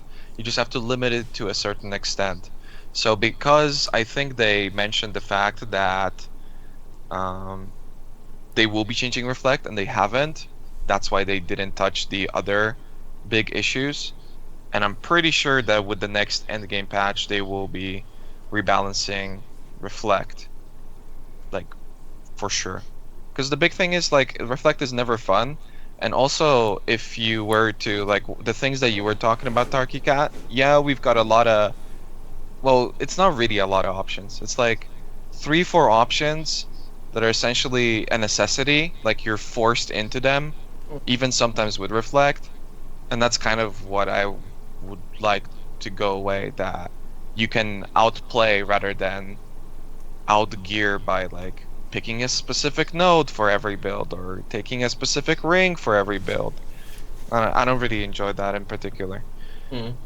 No, I agree with that. I think one thing that I will just quickly say, like, in the defense of Vaal Pact, I would be a lot more open to Vaal Pact staying in the game if there were more, like, options to it. Like, I feel a lot better about Reflect now, because I used to hate Reflect because we now have more ways to deal with it. Like, there are now more options on how you want to do Reflect. So if they were like, fuck it, Vaal Pact is staying in the game forever, but they gave, like, more ways of getting Vaal Pact or, like, mini Vaal Pact-like effects, that would be something, because I like my builds feeling different, and one of the things I don't like about Vaal Pact is most of my builds feeling exactly the same. So if we had more leech on the tree, so there was less need to go Berserker, and then there were maybe a few other different ways of getting Vaal Pact, either a reduced effect or whatever, maybe. But, like, there's nothing good about the current state. Like, even people, or if it had a bigger downside. Exactly. I would be okay with that too. Because, like, Yeah, people yeah. talk about how it has a downside, it doesn't. Like, come on, you can't be serious about the downsides of Vaal Pact. That I totally disagree with. But they could get it to a point where, yeah, it would have a pretty significant downside. But again, I think Vaal Pact is only really here because of the state of Reflect, and it's probably going to get changed soon. So I would be very curious to see what the game would be like without Vaal Pact. I also advocate for its removal and the exploration of the other mechanics that can change as a result of its removal. That said, though, I did play a Vaal Pact Dark Pact Berserker in Softcore this league, and that is probably the most fun I've ever had in Softcore, is that kind of yellow face tanking playstyle. I think it is very popular, especially amongst, like, the more casual player base of Path of Exile. I think we agree that from, like, a high level challenge point of view, Vaal Pact is a negative for the game. But do you guys think that it would be a good business decision for them overall to actually remove it from the game? No change is ever a good business decision, Yeah. or no I mean, change that's for true. the negative. Like, They gutted ES, right? They gutted a lot of clear speed builds, and, like, people are still here. We're having a lot of fun, so who cares? I mean, I will say I saw a good comment on Reddit where like, taking away some of these more powerful tools doesn't make like the really shitty stuff any better, right? Like assassinating Usain Bolt doesn't make every other runner faster. And so I think it's got a little focus here. He's gonna kill Usain Bolt. Oh no. But yeah, I think they need to focus on some of like just the worst stuff in the game, the shittier builds, the shittier mechanics, and then I think that'll be more fun than just like nerfing this one thing. I still really miss, and I mention it like whenever this comes, I always mention it. I miss LA life gain on hit, man. Like that was my shit. I miss life gain on hit as a mechanic. That is something which that's could like come Vaal back. Pact. Yeah, I know, but like at least that was kind of, it wasn't good in every situation. Yeah. Because it's like it was only good on certain packs. Like you're not gonna LA life gain on hit like Shaper, like haha, screw you, bro. Like it only works when there are loads of mobs on the screen. So like that's the way that you have something very similar to Vaal Pact, which is strong in some cases and weak in others. Now it's I like that. Vaal Pact's only weak if you're running a lot of lab. And people are like, oh, it's not that good because it's bad for running lab trials. It's like, well, fuck off. But I don't know. I think that it's one of those things where a lot of people will say, oh, I want GGG to have more reworks of the skill tree. For a long time, they said the reason why we don't is that people stop playing, standard players stopped playing because their build stopped working. At some point, yeah, if you never nerf anything, then sure, no one will ever be upset, but that doesn't make a good, healthy game long term. And at some point, you need to upset some people. Chris and other people have said multiple times that they don't they don't think the current movement skill soft is healthy, but they don't want to change it because they're afraid of the backlash. Mm-hmm. And if you have people complain that like the developers get held hostage by Reddit complaining, you can't have it both ways. You can't say don't touch what I love, even though you think it's bad for the game. You're the developer of the game, and at the same time say I can't believe GGG only does what Reddit says. Like at some point you have to step on some That's the toes. thing. That's the awful part of they can never like if they want to keep their vision of the game, which they've stated many times is not like the super clear speed meta. Like they just can't. There will always be a community backlash. Like you're buffing Glacial Hammer by 6%. Fucking idiot developers. Lol. Why would you even do that? But then you took away one power charge from my build? Fucking unplayable game for idiots. Like, whoa, dude. Like, let them, let them kind of keep their vision a little bit. So there will always be such a huge negative backlash to just about any sort of nerf that they do, And there are like some things where I agree, like where their vision should stay true. So like for a long time we didn't have HP bars over monsters' heads, and for a long time they said that goes against the aesthetic we want. And I think that's a big part why we don't have stuff like particle sliders, because in their mind they would rather make the particles work and it looks how they want it to, rather everyone playing like RuneScape graphics, for example. A lot of players would happily stream RuneScape graphics every day, but as a company, they don't want that because it makes their game look worse. I think a big part why we still have really shitty trading is they don't want super accessible trading. They like this old bullshit. No. This one question is too much of a tangent. I know. I've opened I'm just I basically just shot the podcast in the head at this point. Next question, help! Get him out of here. No. We've almost answered question 1. Good job, guys.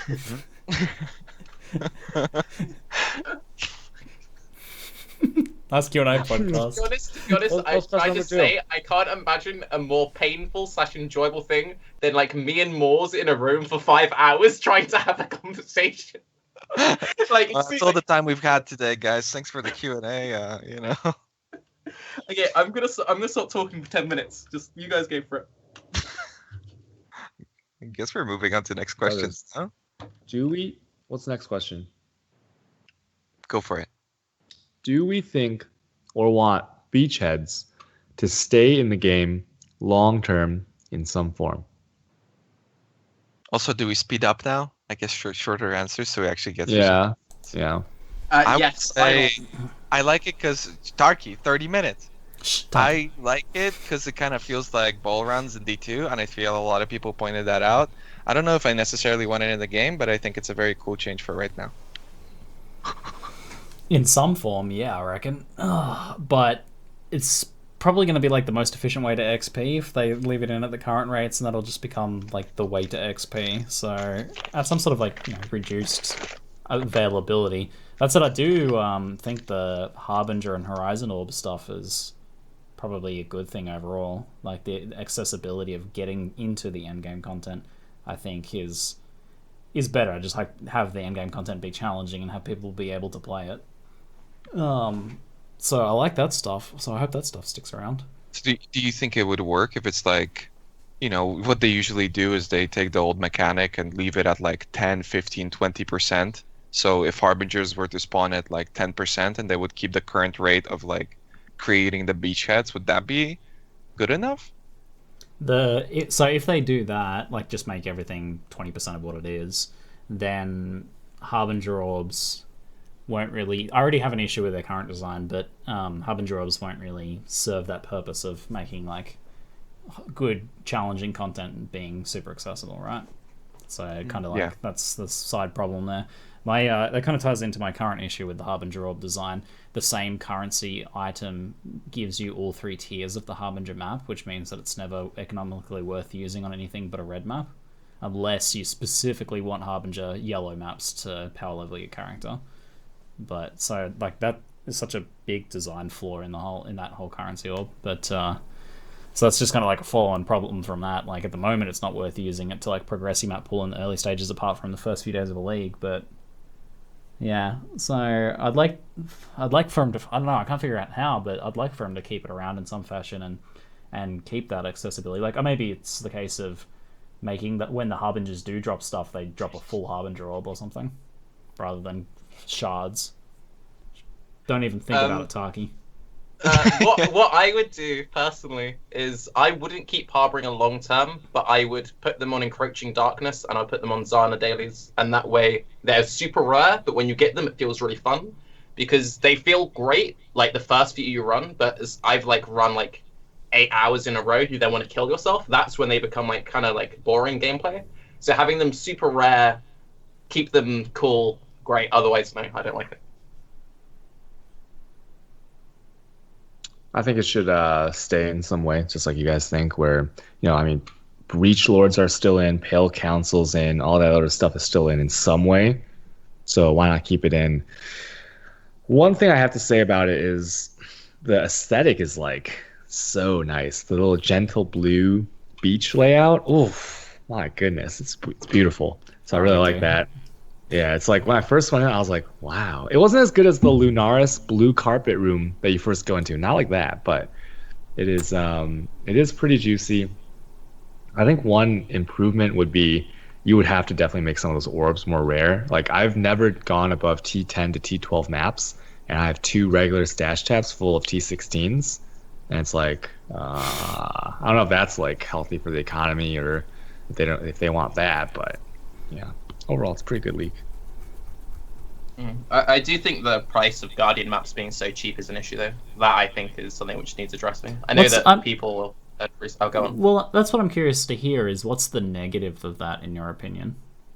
I just think that there's something very strange about, like, Minotaur costing, like, 3C in hardcore. That's not a good enough argument, though, Tarke. Well, okay, so this would be... Okay, so this would be, like, my one kind of viewpoint is...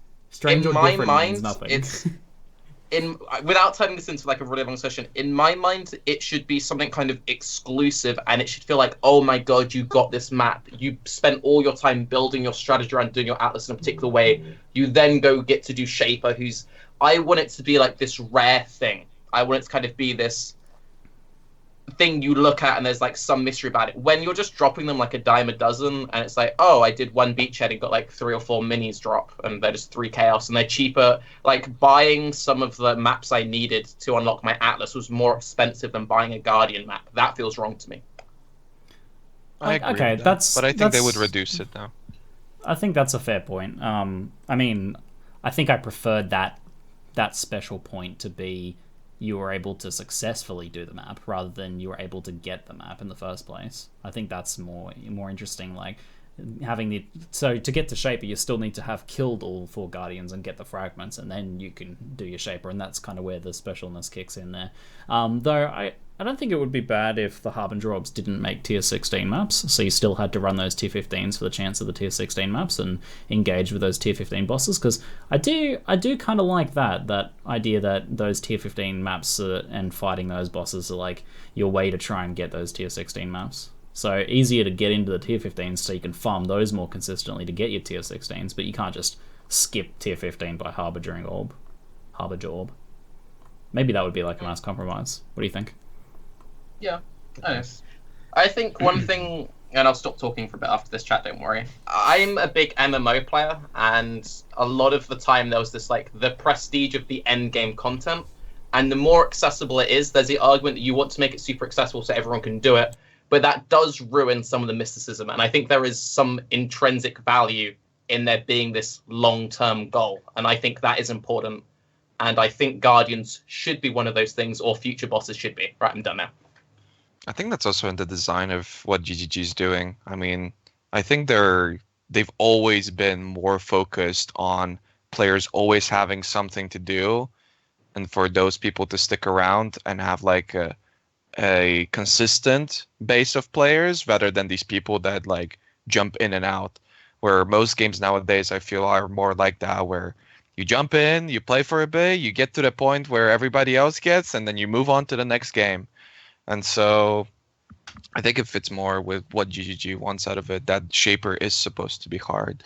Like whenever Chris Wilson would have interviews in the past, he'd be like, I want to make this map that will kill everybody. Hall of the Grandmasters doesn't need balancing. I love the way it murders everyone. Like, you know, he's still the lead developer. Like you gotta leave that sort of stuff up to them. And I think this kind of goes against their overall mentality as a company.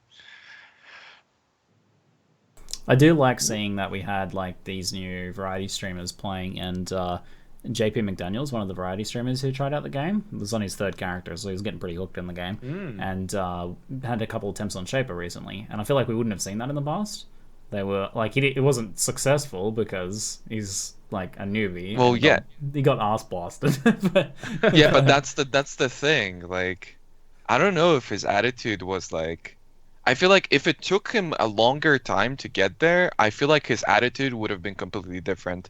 Because to anybody that doesn't know, he essentially rage quit. Like, he failed at it, he shouted a bunch of stuff, and then switched to Destiny 2, saying that he's done with Path of Exile for a long time.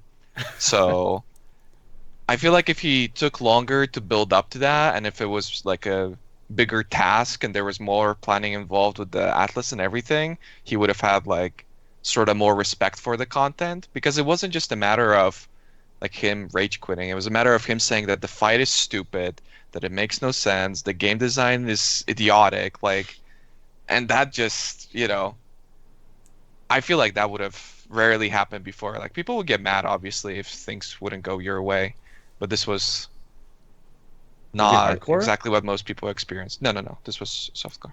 I can see. So that's he a had pretty interesting he had point. multiple attempts.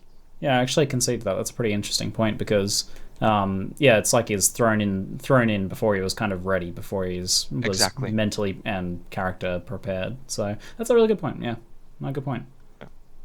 I think also you need to think about like the softcore, hardcore mentality here, because there is obviously a slight dichotomy where the average softcore player will try these big scary bosses way before the average hardcore player will, and that is something which does change your aspect on this a little bit. So I'm someone who's very vocally said I don't really care about bossing that much of this game, because in my mind I don't see why it would be worth the risk.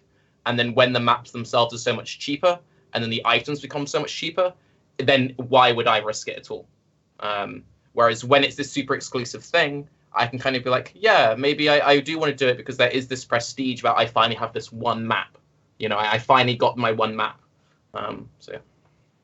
I mean, also to just bring it into with comparison with another player, and this is also another, because both JP and that mods who's the other example, have been people like Abmods is the first person I followed, and JP like I knew about even before I was on Twitch and stuff like that, right? From the StarCraft days and all that.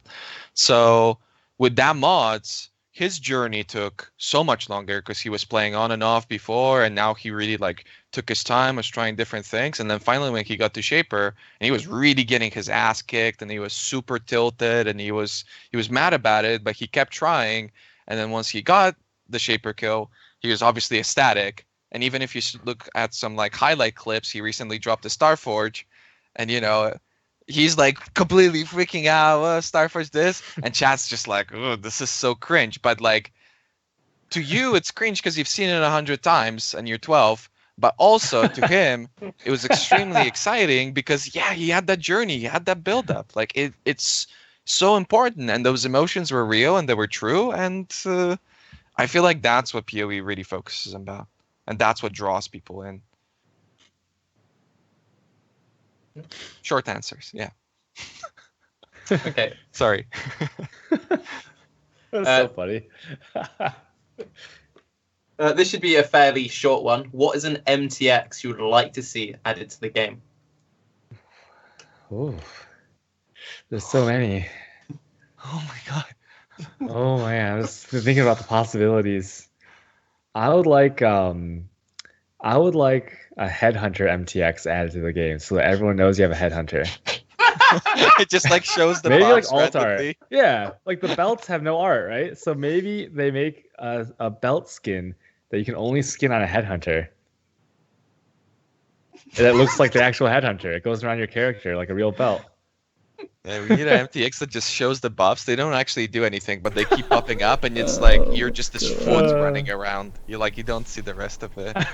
Headhunter MTX. Oh my That'd be god. nice. I would like I was so surprised how happy the MTX from D2 made me. Like a lot of people were not very pleased with the Raven Summon Raging Spirits MTX, and I'm like, guys, That's sick. It's Diablo 2. What are you unhappy about? I was freaking out about it. It's so cool. And that was like, I was really mad too at the same time because I just got to 100, and then the next day they released the MTX. Like, come on, what is up with that?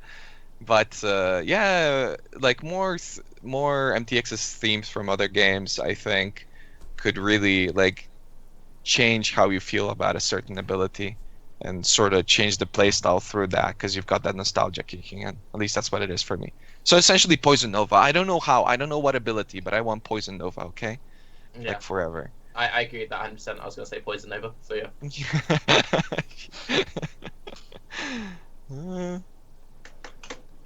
Ziggy? On one hand, I just want more MTXs that make me look like a Space Lord, like the weapon effect, the Celestial stuff. But on the other hand, this, like what you were saying, the stuff that changes the feel of things, the feel of skills, like a lot of skill MTXs, they're probably not the most economic for GG to make because you can only sell them to players using that skill. But the Herald effects, as an example, I think are fantastic because I was amazed at the level of detail and work in those guys because they have a unique appearance on every single different Herald that you use them on. So if you use it on Herald of Ice, it looks one way. If you use it on Herald of Ash, it looks another way, and it's different for each one, and it changes the actual feel of it. Like playing Herald of Ice builds with the Gore one feels different to playing with the purple one. I love the like little cold snap looks of the other ones. Like the visual is such a strong component of the feel of the entire build. So stuff like that is the stuff that I want more of. More things like the thing like skill. Yeah, things that change the feel of the skills. So that can be done through sound effects and visual changes, and it can be very powerful in a way you wouldn't expect. It's just cosmetic, but it can actually change the feel of it, even though it's not having any actual gameplay impact. Although, conspiracy theorists might say otherwise, but just like the Determination MTX, right? Oh, you guys don't have it? Oh shit! I didn't pick that one up, not yet.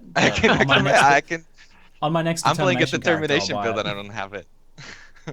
Me and my friend joked that it's just like, oh, what's that? Is this doing Minotaur farming? Oh, he's Determination. Let's print that real quick. But it would be kind of cool if they did like more buffs which just affected the like more MTX which just affected buffs and debuffs, because that's something which you can apply on like any character. And I think I agree with what Ziggy says. Like with the reason why the heralds, they invest so much into them is they sell so well because you can use them on so many different builds. So if you had like a poison MTX, so like the actual poison visual was slightly different, then every poison build would buy it, you know. Or like if they change the way that shock looked or something, that might be a new, interesting like avenue to go down. I don't know. Make us look like Gandalf. I want to look like Gandalf, okay? I want to be Gandalf. I want to be like the old wizards from Baldur's Gate.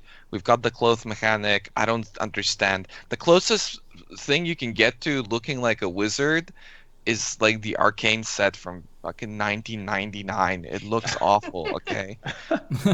give us robes, please. That I would love. That's I true. do We don't really have like a how they're traditional making wizard. more like cloth and leathery sets recently. Hopefully they kind of stick to that. I like the more natural. They also feel more like actual like PoE sets, if that makes sense. I'm using this Journeyman combined. It's from the old Journeyman set combined with the new Outlaw set. Those like neutral tones, those natural fabrics, the like soft, supple but slightly worn leathers. Oh baby, that's good. It is good. No, I agree 100%. Give us yes. beards. Slap a beard onto a witch. Helmet attachment Hell beard. If I could put a beard on the cyan portrait, I'd do that. Just hide the entire cyan portrait in a giant beard, that'd work. Pretty good. What do you guys think about the new Cyan portrait? We already By the talked way. about You that already last talked about time. this last Oh, time. really? Pretty sure I Yeah. listened to you talk about this. Oh, I forgot. Never mind. Moving on. You Don't were mind angry. me. You didn't like it. Okay, you can delete any skill from the game. What would it be and why? Ooh, I know. Shield charge. That thing's garbage. Just kidding. Debated. Debated. Just kidding. Although movement speed feels pretty good. If I could delete one skill from the game, it would be Ancestral Warchief Totem. Because it's just too like out there, you know. It's like it's a melee build that you place. You don't have to do anything. You can walk like 10 miles away. Whenever you get asked in your chat, hey, what's a good starter build for 10C? You have to say Ancestral Warchief Totem, right? You have to be like, oh yeah, you run some Ancestral Warchief Totem Essence Drain. So like that'll save you a little bit on the question answering. And it's just not a very fun skill. It's like it's so boring. I don't like it. I was gonna say Sunder because it's like it's like a skill you use with anything for anything, but Ancestral Warchief is such a better example of that. Yeah, It's no, I like, agree. Yeah. you're playing melee. Oh, Ancestral Warchief. Oh, you're playing like some sort of attack-based spectral throw character or something. Oh yeah, Ancestral Warchief. Like there's a reason why it's the #1 used thing, because you kind of slap it on everything.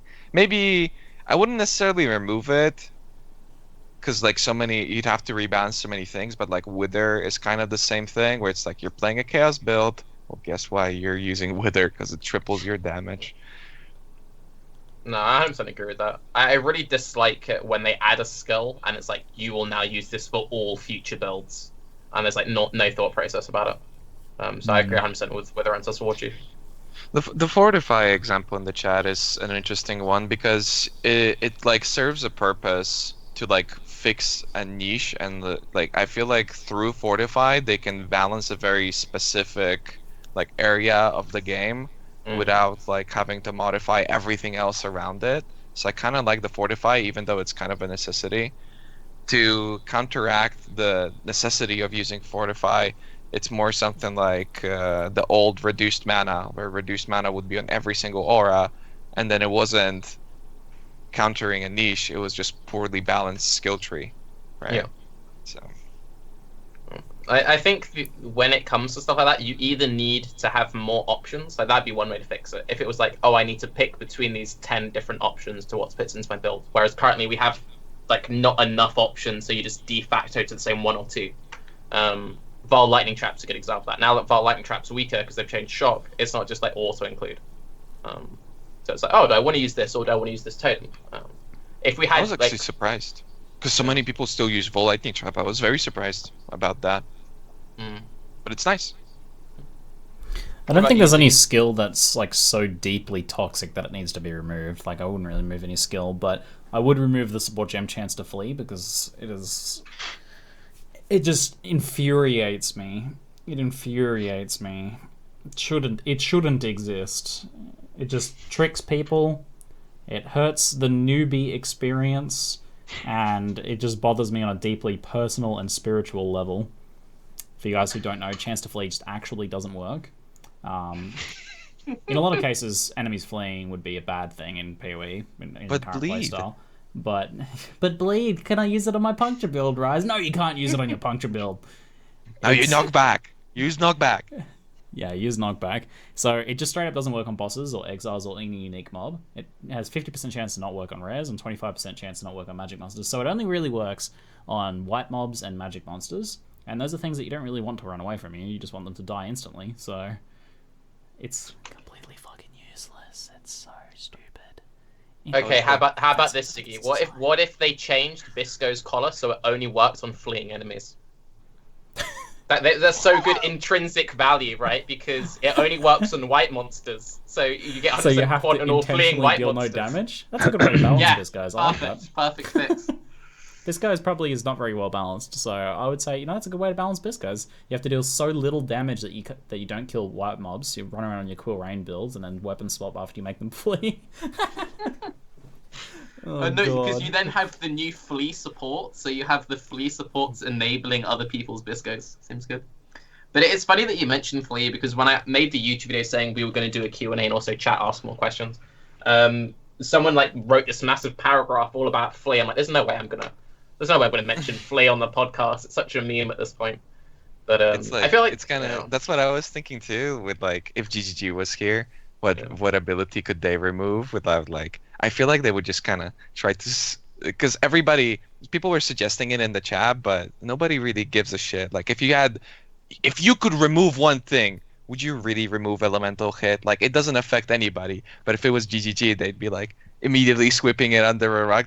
Just shut the fuck up about it already. We get it. Elemental hit is trash. They would just kind of remove it. But then the two people who used it would be like, oh, I love it. The elemental hit is the best ever. I really like the idea of it's just okay, guys, we've got Chris Wilson on the podcast. You can only be here for 2 minutes, and we just spoke about Flea. It'd be the ultimate Reddit rage thread. I can't believe they fucking wasted Chris Wilson's time. They had 10 whole minutes. They only spoke about Flea. Yeah. Oh yeah, but that also wasn't a joke. We need actually more questions from the chat too. Yeah, we do actually need more questions from chat. Yeah, so if you guys have any questions, post them or tag us too. Yeah. Right. Yeah. But okay, so while they're doing that, this is one just fun thing which I think we should maybe do more of. Who's one person in the community who you think doesn't get enough rep? For me, I would say it's between Waggle and Carve. It's everyone knows Carve is this just genius textbook, but I don't know. I feel like he should be ooh boom numero uno, and Waggle just always comes up with really cool ideas. I don't know. I really like those two. I would say Carve if it wasn't for the fact that Engineering Eternity exists. Engineering. Holy That's all I was gonna crap, say. that guy. My goodness. I've seen a ton of his guides, and all of them were super useful. And even if you're a veteran player, he's gonna be talking about Flea, and you're gonna be learning new things, right? But okay, usually when I see some sort of racing, speed leveling guide, info, whatever, it's typically very vague, more in the crypt style. Oh, you kind of do this, you kind of do that, and there you go, 5-minute video. If you've seen his leveling stuff, it blows my mind. For every single thing, he had almost all the layouts displayed. He would explain where to go, what to do, everything super precisely. And then the layouts, especially every zone you would go to, he would have a layout for it, and I'm just sitting there how does one person do this? It took Carve 6 months to release one zone guide, and this guy just puts them 20 of them into a single video in 10 minutes, and I understand everything. He's a genius, honestly. He recently started streaming on Twitch too. I don't know if that's true, if it was recently, but definitely Engineering Eternity. Yeah, the production value of those videos is perfect. Yeah. I didn't even know he streamed until like he hosted me today, because I was like, of course I've seen his videos and stuff, but yeah, he does stream, so that would be the Twitch stream that I mentioned. But yeah, same reason. So I want the guy to, I want to like pay him to sit me down and teach me editing, because I've been making video guides for so long, and he's such a better editor than I am. I'm like, fuck, man, how can you have any time left in your life and edit videos that well? I'm like, there must be something I'm missing. So yeah, the guy's a god of making videos. He did say that it took his last video for like, it was like some kind of cyclone build or something. It took him 50 hours. So I mean, it's like a significant amount of time investment that you could have been like streaming or right. He looks like John Wick. Looks like Keanu Reeves. He's like, I'm gonna say he's like way hotter than Matho. Way more up my alley. He wears the contact. He wears the cutoff. I don't know if I can have this blasphemy. Like, I mean, I haven't seen him without a shirt yet, but jeez. Okay, Mathel, you can go on a hot date with engineering or Mathel. Go. Yes, fan fiction, please send to my inbox. No, you have to pick. Yeah, no dodging the question, bitch. Pick it. Like... You can't dodge it, CuteDog. Oh, I would stay with Mathel. You know, it's just he'll always have my heart. You're the type that stays in the relationship forever, right? Because you don't like change. I don't know, dude. That's me. I have to say I went rock climbing recently with Amy, and it's really fun. So if Mathel was to take me on rock climbing dates and teach me rock climbing, I would have to go with Mathel. Yeah. Don't know about Are you gonna keep doing engineering's rock climbing abilities. Yeah, that is a problem though. If he edits videos for 50 hours, then like he would never have time for you. Right? Yeah, that's true. That's true. Dude, Ziggy's gonna get shredded soon. What would actually be a really cool video? Like, you know how you sometimes do like your like one-off, one-on-one kind of podcasty things? Ziggy, if you did one of those with Mathel, like a rock climbing thing, that'd be hilarious. Like the two of you just like having like an hour, 2 hour long conversation about PoE while just like casually doing rock climbing stuff. That'd be lit. The visual difference between seeing someone who's a noob at rock climbing though, and seeing someone who you can tell this guy's been rock climbing for years, he's a fucking god, is like so hilarious to see that difference though. So if we streamed, like, you can see Mathel climbing rocks next to me, and Mathel's just like do kind of like climbing over this shit, just like walking along like it's just walking on the floor, and meanwhile I'm like okay, now how about this? Okay, so give the camera to Amy, you Microsoft yourself up, and then you're like in a baby harness on Mathel's back, right? Ooh. So like Mathel's doing all the climbing and you're doing the interview. That way it's easy to frame. And Amy just follows it with the camera, yeah? I have no response to that. Okay. Okay, so question for people who've messed around with summoners. I think you've done a bit, Raiz. The state of Wickermen, do they need nerfing? Did I need nerfing? You know, that's such a tough one. I think... God. I almost want to say they're too fun to nerf, because summoners are never going to be like the top of the top no matter what you do. And Wickermen are pretty smart. Like, you can guide them to just about anywhere you want. Like, you're gonna waste your movement a little bit by like attacking in a specific spot where you point your cursor, but they can, you know, if there's like a wall, you can literally make them do this around the wall, like with no issues, which is crazy. I almost want to say that their survivability is way too good, but then I would go against everything that I've ever thought ever. But their playstyle is just too fun, right? Because you don't want specters to be annoying to pick up. Yeah. Like, you want them to persist through the massive amount of crashes that you've had this league. As a person who has experienced this firsthand, and I always love the question too. Somebody's like, whenever I crash and I've got a bunch of specters, I'm like, well, there goes 15 minutes of my life. Somebody in the chat is like, did GGG make a statement about specters being staying forever? And I'm like, yeah, they make a statement every league. Yeah, what news? 4 years now. But I think they're too fun to mess around with them. I don't think they need a nerf just because summoners are summoners. And if you haven't tried them, definitely do. A lot of the new specters are really cool.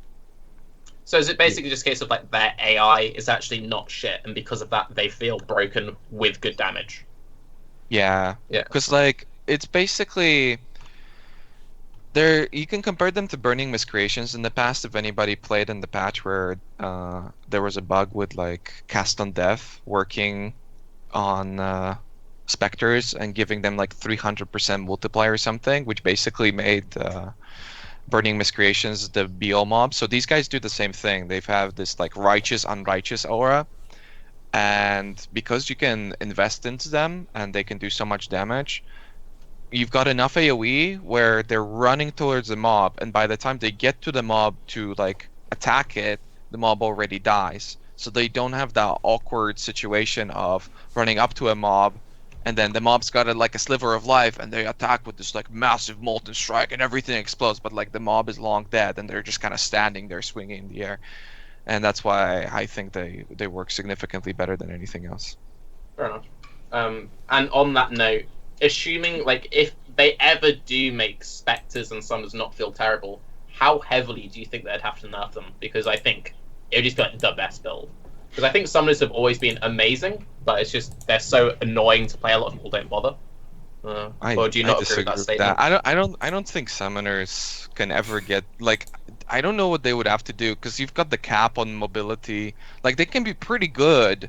They can work really well, and they can be quite versatile.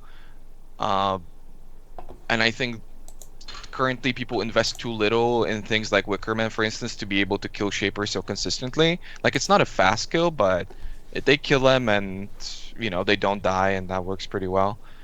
But yeah, I mean, can you ever clear a strand in 30 seconds with them? No. Can you clear a strand in 2 to 3 minutes? Well, yeah, but most builds can nowadays. That's fair. That's fair. Alright, I'm going to ask a question and run to the loo really quickly. What do you think is the cause of the lack of diversity on builds this league? BRB.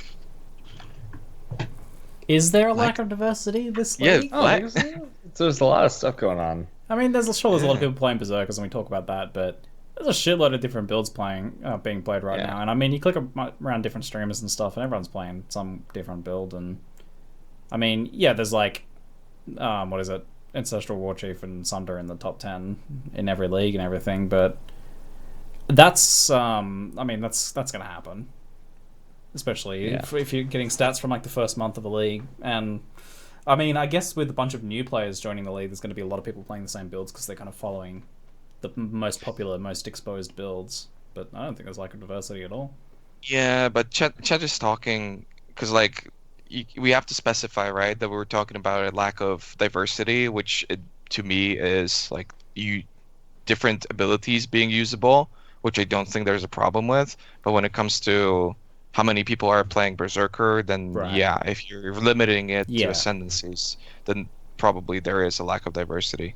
I don't know if, like, maybe Berserker is just a little bit too much, but also I think a lot of people are just way too used to the global multiplier, because they kind of want, like, if you're playing Ignite or Poison or whatever you're doing, like, people are very much want what they played in 2.6. So I feel like a lot of people sticking to their old habits is why there's so many Berserkers, and it probably needs like a slight nerf, at least on the damage aspect of things. I think everything else is pretty much fine, honestly. But I feel like even if they were to take the damage from like 40% to 35%, just the fact that the word would be out that Berserker is nerfed, people wouldn't even know the value and they would stop playing it. Like, it's not like such a huge disparity. It's more a matter of habits and opinions than actual, difference in balance. At least that's how I feel right now. We had some pretty major changes too. And it takes people a while to kind of branch out from what's familiar and comfortable to them. So Berserker is like, when ES gets trashed, people are like, well, I know Berserker works well, so let's make a few Berserker builds. So that's a part of it. I do think there's a lack of diversity in ascendancies for ES though. Like, I think, I don't know, do you guys agree that ES probably was, the changes were maybe slightly overzealous? But for me, I'm seeing only really when people are playing ES builds, it's just occultists and tricksters. And and there's a lot of low life Guardian. Yeah, Guardian. So I don't know, I feel like there's a lack of diversity there in people who do end up going on to play ES builds. I have seen a lot of hybrid this league though. A lot of hybrid. Yeah, but that's the thing. Yeah. Hybrid is cool, and also, like, is it? I don't know if I liked that before, where people would play like ES Marauders and all that sort of stuff. Like, that's pretty drastic, but it would work better than live. So I kind of Well, that like was it being when it was limited so more to like, problematic. yeah. But now some people say that it's over nerfed. To me, I kind of like it that it's more a Templar Witch Shadow thing than like maybe Ranger. Also, I feel like just because of the nature of bow builds, maybe Ranger needs a little bit more accessibility to like CI or ES builds. But when it comes to the Duelist and Marauder, I don't think it's normal that they're playing Energy Shield. Like, that's just kind of weird to me in my head. I think the only thing that I miss from like the CI change is CI bow builds, because CI bow builds before, like in hardcore, they required either a lot of levels, like a lot of gear to really feel good, because you were like missing out on quivers and stuff. And yeah, and like in softcore, you had the guys running with like 5-6k, yes, but that is one thing I do kind of miss, because that was an example of a build like if you really invested in like a CI Pathfinder or Raider, like +2 Barrage Helm, this, that, and the other. That was something where like it felt good to really sit on it. But one thing I will say, like, I really love the support diversity at the moment. Support diversity is really, really good this league. So my friend Kane was doing Quad Curse Scion. He just ripped that. He's now going to do like a Pentacurse champion support. I'm still seeing like the odd Mana Guardian here and there. You obviously still have some of the occultists running around, and that's one thing which I think is really good. The fact that we are seeing like all this stuff coming just from one of a few changes to like Necromancer and stuff. Yeah, for sure. Agreed. And it's not like, because a lot of people are like, oh, Necromancer's completely gone. No, Necromancer is definitely still here. For sure. CuteDog? Yep, still here. Yep.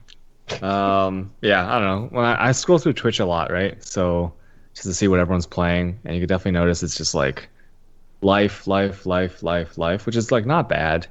But I'd like more accessibility into ES in some way. I don't know how you would do it now, but I would like that option. I think that it might just take a little while for people to ease. I think people are still in that gut reaction of, oh, it's been overdead. Like, I still have to tell people now, like, it's not actually that bad. Like, I know a few people playing pure ES builds. They're quite happily sitting like 10k energy shield, and people in chat are like, oh, but how do you play CI with more than like 5k energy shield now? They completely killed it. I'm like, no, it's not that bad. Put it in Path of Building, sit and actually spend the time, and it'll be okay. I think if Mathel made like 2 back-to-back CI builds, we'd probably see a massive upswing. That would be nice. Yeah. Like the poison EV stuff, like that was the same thing, right? Where poison was like, poison's unplayable, it's so awful, you have to invest points into it, it's completely trash. And Mathel plays a build, says it's fine, and people are like, yeah, poison's totally fine. Like before, you would never see people defend poison, and now all the time, whenever anybody mentions poison, people in my chat are like, yeah, poison's totally fine. Like, I don't know what you're talking about. Mathel played it, so it's okay. Like, I think that's actually a pretty good question. How do you all feel about poison, since people have shown it's doable? I don't like that it's dependent on so many uniques. That's one thing I really dislike about poison right now, because it's kind of like, even like that character that Mathel did, it was like using like 4 or 5 uniques, and it's like, yeah, use this chest which gives you the extra link and the extra support, and use this exact claw and use this exact thing. So I don't know. I really like it, to be honest. I'm surprised by how much I like it. What, the like unique dependency? No, the fact that poison needs a sort of investment and it still works well, and if you want to make a build that does a ton of single target, sometimes it's justified, not 100% of the time, where in the past it would be like, oh yeah, just take Pathfinder and you have 100% poison for nothing, and you don't need to modify your skill tree at all, you just have more damage. Well, now it's like an actual thought process, what's going to do more damage over what potentially could give me better clear speed, and what's going to give me better single target. Like, there's an actual thought process behind it, and maybe it needs like a tiny push to make it just slightly better, but not by much. No, so one thing I'll just quickly say as an anecdote. So yesterday, in like our first set of Springs farming, we had a Severed Sleep drop, and me and my friend Kane lost our shit. I just went, oh my god, Severed Sleep just dropped, and then we're like 40 chaos. Oh.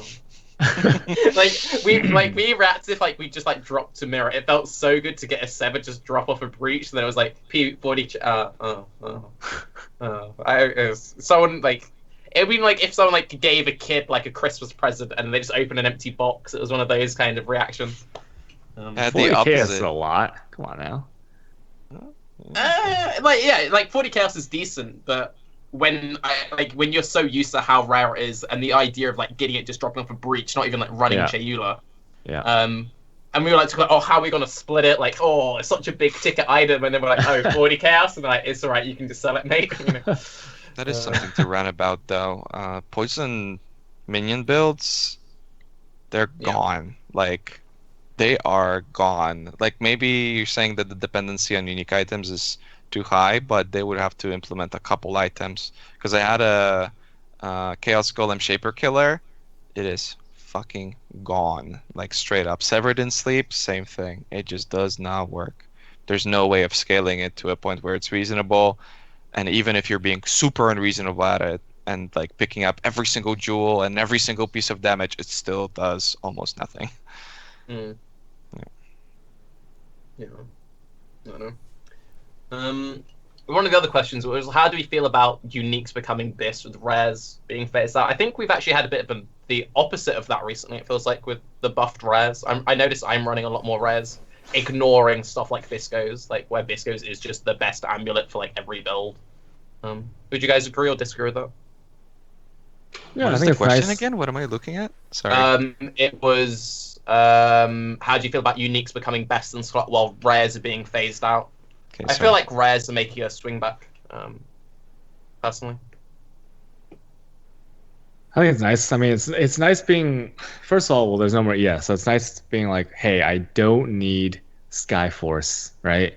And like, and this stuff, and now that like, I guess nerfs to like things like cost breeze and having to be life based. Now it's like, oh, okay, I don't even need that store. And then other things like in the glove slots, if you're playing like for high end play, if you're playing Wander and stuff, you can just make rare Hysteria gloves or something like that, right? And the insanity and horror stuff is still there for helms. All that stuff is still like horror helms. Man, if you roll a good one, I mean, it's worth more now than ever, and so that's pretty sick. And I don't know, it's whatever. I don't really notice. I just like equip what's best. Like all of this stuff is behind like a paywall, right? You just get the money for it and you use whatever you want anyways. It's not like, oh, I can't afford a unique or I have to craft my own rare. No, I just like buy it from PoE Trade anyways. Unless you're RaizQT, play solo stuff on hardcore, then you gotta do your own thing. Chests and shields have gotten a bit better. I always disliked how dominated the chest slot, the body armor slot was by uniques. There's definitely a lot more power for body armor now. With some of the new suffixes are okay, but most of the fact that they can get more life now, so they're a bit better now. And if you're kind of aware of that fact, you can get some really cheap like 6-link rares that are very good and very competitive with, you know, your bellies and stuff like that. Like obviously not going to get as much life, but you get some other pretty nice stuff and save money that you can invest in other areas. So I still think I'd like to see a little more power added in that slot. Shields are a lot better. I really like the new rare shields, but it's really sad. That's almost just makes it sadder, the fact that rare shields still really don't get much use, because there's just a couple really powerhouse shields in the unique slot, which just kind of dominate it and kill rare shields completely. Don't name them. You know what they are. No shields. There's a Shields particular suck. life shield, and then there's a lot of people playing Righteous Fire, so there's some shield related to that. And then there's this other shield that gives you a lot of DPS and something. But yeah. It's pretty crazy though, yeah. It's like all three of the bases are like, there's like the utility stuff is pretty good on unique slots, but then like the defensive power and then the offensive power are just so strongly covered by unique shields that it hurts the rare shield slot so much. And the rare shields are really cool now, man. They added some really cool shit to them. You can make some. I pick up rare shields every now and then. I identify them, like, damn, that's a really cool shield. I'm like, damn, I wish I felt like any reason to use rare shields. And that's also aggravated by dual wielding being so much better in a lot of cases. I mean, especially when you're talking things like Sunder, with the way it works, where you don't use your offhand, so you can use any number of obscene offhand weapons and gain the more attack speed and fizz damage. So Yeah, poor shields, man. I'd like to see some more power added there. But I do think it's gotten a little better overall. I still think like the chests are kind of problematic because when you said like you do see some really nice chests, and on Reddit recently people have been showing like look at this insane chests I just crafted, and you see like this like 150 life, strength, like 40 res, and I'm like, that's not a belly though. Like, for hybrid, or anyone using ES in general, like it's really nice picking up like 6-link ES hybrid pieces and stuff. That is good, but I do think for life. I don't really know what you do to change it. Like, I don't think necessarily nerfing the uniques is the best option. Like, how much raw HP, like, how much stronger would you make chests before you'd be like, oh, this is a real decision for me now? Ignoring money, because right now it's like, you go for it because it's cheaper, but if money is an issue, you nearly always go for the belly or the combs. I think the suffix approach might actually be the better way. I think where they're at HP wise now is pretty good, where you can get like that 150 HP plus strength rolls. That suffix approach is potentially interesting. Like, if you can say, well, I could use a lightning coil or a belly of the beast or a rare, and then you say, okay, the lightning coil gives me mitigation, belly of the beast gives me shitload of HP. Okay, so a rare's not going to beat a belly of the beast for raw HP, but I get other stuff, and then I can get a suffix that gives me like a third of the effect of a lightning coil or something like that, you know, in terms of mitigation. Then you're like, well, it's starting to look a little more competitive now, because now I've got a bit of the best of both worlds. Like, my problem with my build isn't so much that I can't get a juicy load of HP, because I can do that, but I don't have any mitigation. I think, if I recall correctly, the way they're restricted, though, I don't really like. So evasion builds need, you know, your lightning coil style effect of mitigation, and I think you can only get like dodge and spell dodge and stuff on evasion chests. So I'd like to see you can fix that a little bit with hybrid chests, but it would be nice if the evasion slot also had some sort of mitigation effect. So maybe buffing the power of those and adding more things like that could help. I think you also run into the issue now where it's kind of like, if you don't care about the life, 9 times out of 10 you just run a Queen of the Forest if you can. So you'd have to make the rare chest really good for me to be like, I don't need more life and I don't need like 100% movement speed. I don't know. How do you feel about that, CuteDog? Because I know you play a lot like Queen of the Forest and stuff. I would like to use the 2000 EV shield. I really would love to use that. When I plug into like Path of Building, you know, get that juicy move speed. It's kind of like that's why I don't like Dying Sun and like going for like the damages and stuff. Although Esh is truly amazing for speed clearing like the 3 maps that I run. Like, let's say I took out Stim Knight and put in Dying Sun, I lose like 40 plus move speed, which like just isn't worth it, even though I want that juicy barrage action. So like some of the sacrifices, it's like, okay, fine, it has to be a sacrifice, but it just doesn't feel very good, you know? Like I wish I could equip that 2000 evasion shield and still like run down a canyon and like one shot both chicken and dog bosses with a single Vaal power siphon. But I can't do that. If I take out the Ash, I can't do it. I move a little bit faster, so yeah, it's tough. I don't know. I don't know if I actually have an issue with this, because this conversation was never really brought up in like the CI meta, because rare items for CI just work differently. Like, you would still have the glove slot, but then like you've got essences where they now kind of tried to push gloves, chest piece, and shield to be this like unique slot that kind of modifies your build in a significant way. So it's more of a matter of like how many people are playing life versus how many people are playing energy shield. And something that a lot of people I don't think realize is that the way they changed energy shield, and this is something that I realized the other day when I was rolling my CI items for the essence drainer that I'm going to be doing like shaper with and all that sort of stuff, it is so easy to roll rare energy shield items now. It's crazy, because I thought that they are going to just reduce the amount of energy shield you're going to get from tiers, but they removed tiers.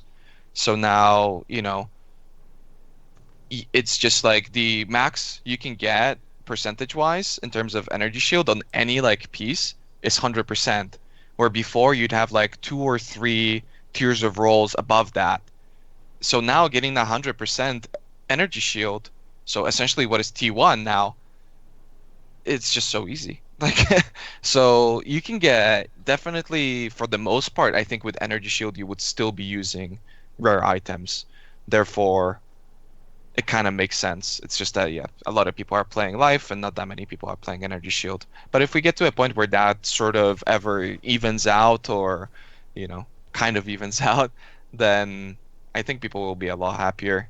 At least the people who have like a big problem with that. It doesn't necessarily fix the issues for life, but it does create another difference between life and energy shield, which is cool to me. That it feels significant in that way. On the topic of buffing rares, your ES example brings up an interesting point. So the pressure on how many uniques you can use is mainly life and resist, or in ES's case, energy shield. So buffing the life and resist you can get on chests, and that's why I mentioned earlier, like, is buffing the life on chests the right way to go? I think that'd be the wrong way to go, because if you can get more life and resist on a single rare, then it makes it easier just to use more uniques, and then your slots become more unique dominated. So I think approaching that, like the other angles, is like I was saying, the mitigation and things like that is probably the stronger way to go. Like making mitigation a more powerful and attractive thing from rares. Like maybe we could actually, since people don't really care, so armor's a meme unless you're playing a Juggernaut and stuff like that. Maybe if it actually started making a bit more of a difference and you had the physical mitigation and other effects like that, maybe that's the thing that kind of tilts it a bit more towards rares. Actually, out of interest, how would you feel about if you could get like 60 or 70% of a resist on a chest? That'd be kind of interesting for life if it was kind of like, actually, I'm going to get like super resist on this chest piece and then use more like unique gloves and helms and amulets and rings and stuff. I'd be okay with it on the chest slot, just because the chest slot is so dominated by uniques. But in general, I think that might be the wrong approach because of what I was saying. It just makes it easier. I agree. If you do that, like right now, I really need to use rare boots because I need two-tone boots with a shitload of resist, or I just can't get any resists. If I go into an Ellie weak map, I'm actually negative resistances on my bow character at the moment. Thankfully, I'm a flask finder, so I have infinity resist when my flasks are active. But I need like really high resist boots, so I can't even think about using. People like Red Blade Tramples have fizz damage. You should use those. I'm like, bro, man, I need like 400% resist on these boots. So adding a lot to a unique to a rare slot, I would only be okay with it on the chest slot. Yeah, only on chest. I mean, I just looked into my character, and like, for example, I'm using unique staff, unique ring, unique chest, unique helm, unique amulet. If I had better resists on my gloves and my belt, I would go for a unique. Sorry, if I had better resists on my boots and gloves, I'd then also go for a unique belt if I could afford headhunters. So yeah, it's like, it is actually crazy that you're like just looking at resist on like 2, maybe 3 pieces, and like that's and you just get like one big daddy ring or something. Yeah. There's been a trend towards making uniques have good life and resist rolls on them, and that's, I think, to deal with the issue of if you don't do that, people say it's a trash unique and you just can't use it. But maybe that's kind of the wrong way to approach it as the cause of like the problem, because maybe the uniques should be worth using because they have some other build defining or build altering mechanic rather than them just being good enough to replace a rare or better than a rare, because they do have those good stats.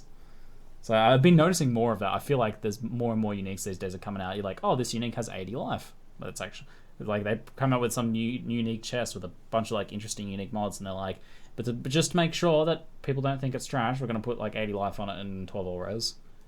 Like, I don't know. It's like Tempest binding. That thing is pretty juicy. No drawbacks, right? Yeah, that helm is crazy. No life up to 45 total res. Make something into a pseudo 6-link. Ooh, nice item. I know, right? There's no drawback at all there. And get Harvey. Ooh, prolif. Oh, I know. That's the like, perfect example. I'm looking for that for my build, and it's kind of like, oh no, I would have to drop the Devoto, so I would lose the movement speed, and because I'm a staff build, that does hurt a little bit. But I would be gaining raw life, I'd be gaining raw resist, which would free up my other slots and my jewels. It's crazy. I'd be getting so much damage as well. It's just like, I don't know. How do you feel about that helm staying in the game long term? Because obviously, if we do keep the maps in, then that means that helm stays into the game. Do we want that really? Yes. Someone who isn't CuteDog. Hold on, there is a drawback. There is a drawback. When you're in your hideout and you have the Harbinger out, every 4 seconds he goes. Bzz, bzz, bzz, Every 4 seconds. That's kind of annoying. So that's drawback enough. It's not that crazy. Come on, it's not that. I mean, it gives you chill and shock prolif, but usually your build would have had it anyways. Yeah, it's all right. I hope it does stay in. One thing I want to really try at that, and maybe someone in chat's done it. So I was thinking about maybe like using the helm, putting my main spellcast set up in that, going combs and being greedy with like a bright beacon, like some PogChamp shield. I think that might be a thing now. Like super greedy HP whoring. Like because it's still a 6-link and that like ice bites are really nice DPS support now. If that's especially your only way of getting frenzies as well, it's really nuts. Pretty good. And Innovate's pretty good as well. Like, I don't know.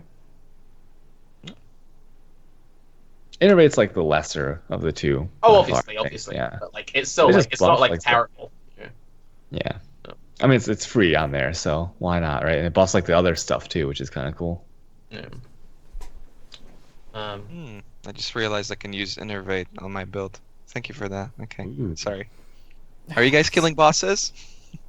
I was, and then my friend Kane is like, no, why would you ever do that? And then we've just been farming breaches and not doing them and running like 14s and 15s. And it's like, yeah, actually we're sustaining fine. And it's just faster for us and more efficient for us not to kill them. Yeah. What's your build though? He's been playing supports and I've been doing my magma orb thing. And my damage is pretty good. Like I'm in a 6-link now, running Viscos. Like I run beachheads with like scorching Raiz and they're like, wow, your damage is actually pretty good for a meme build. And it's just like mass AoE clear. I don't know. I feel like currently it's one of those things. There are a lot of builds like EK Nova is another good example where it's like you can do a lot of like janky stuff to make it have damage, or you can just be like, I sustain well enough anyway that I don't really care. And that's kind of what I've gone for. But we are doing like fully sextanted, running sack frags, buying stuff and spamming stuff very specifically.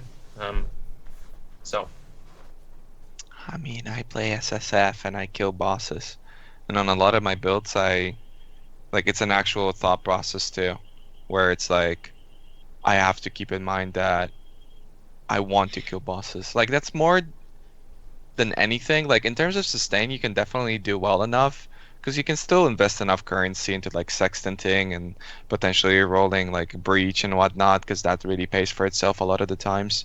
But it I want to kill bosses.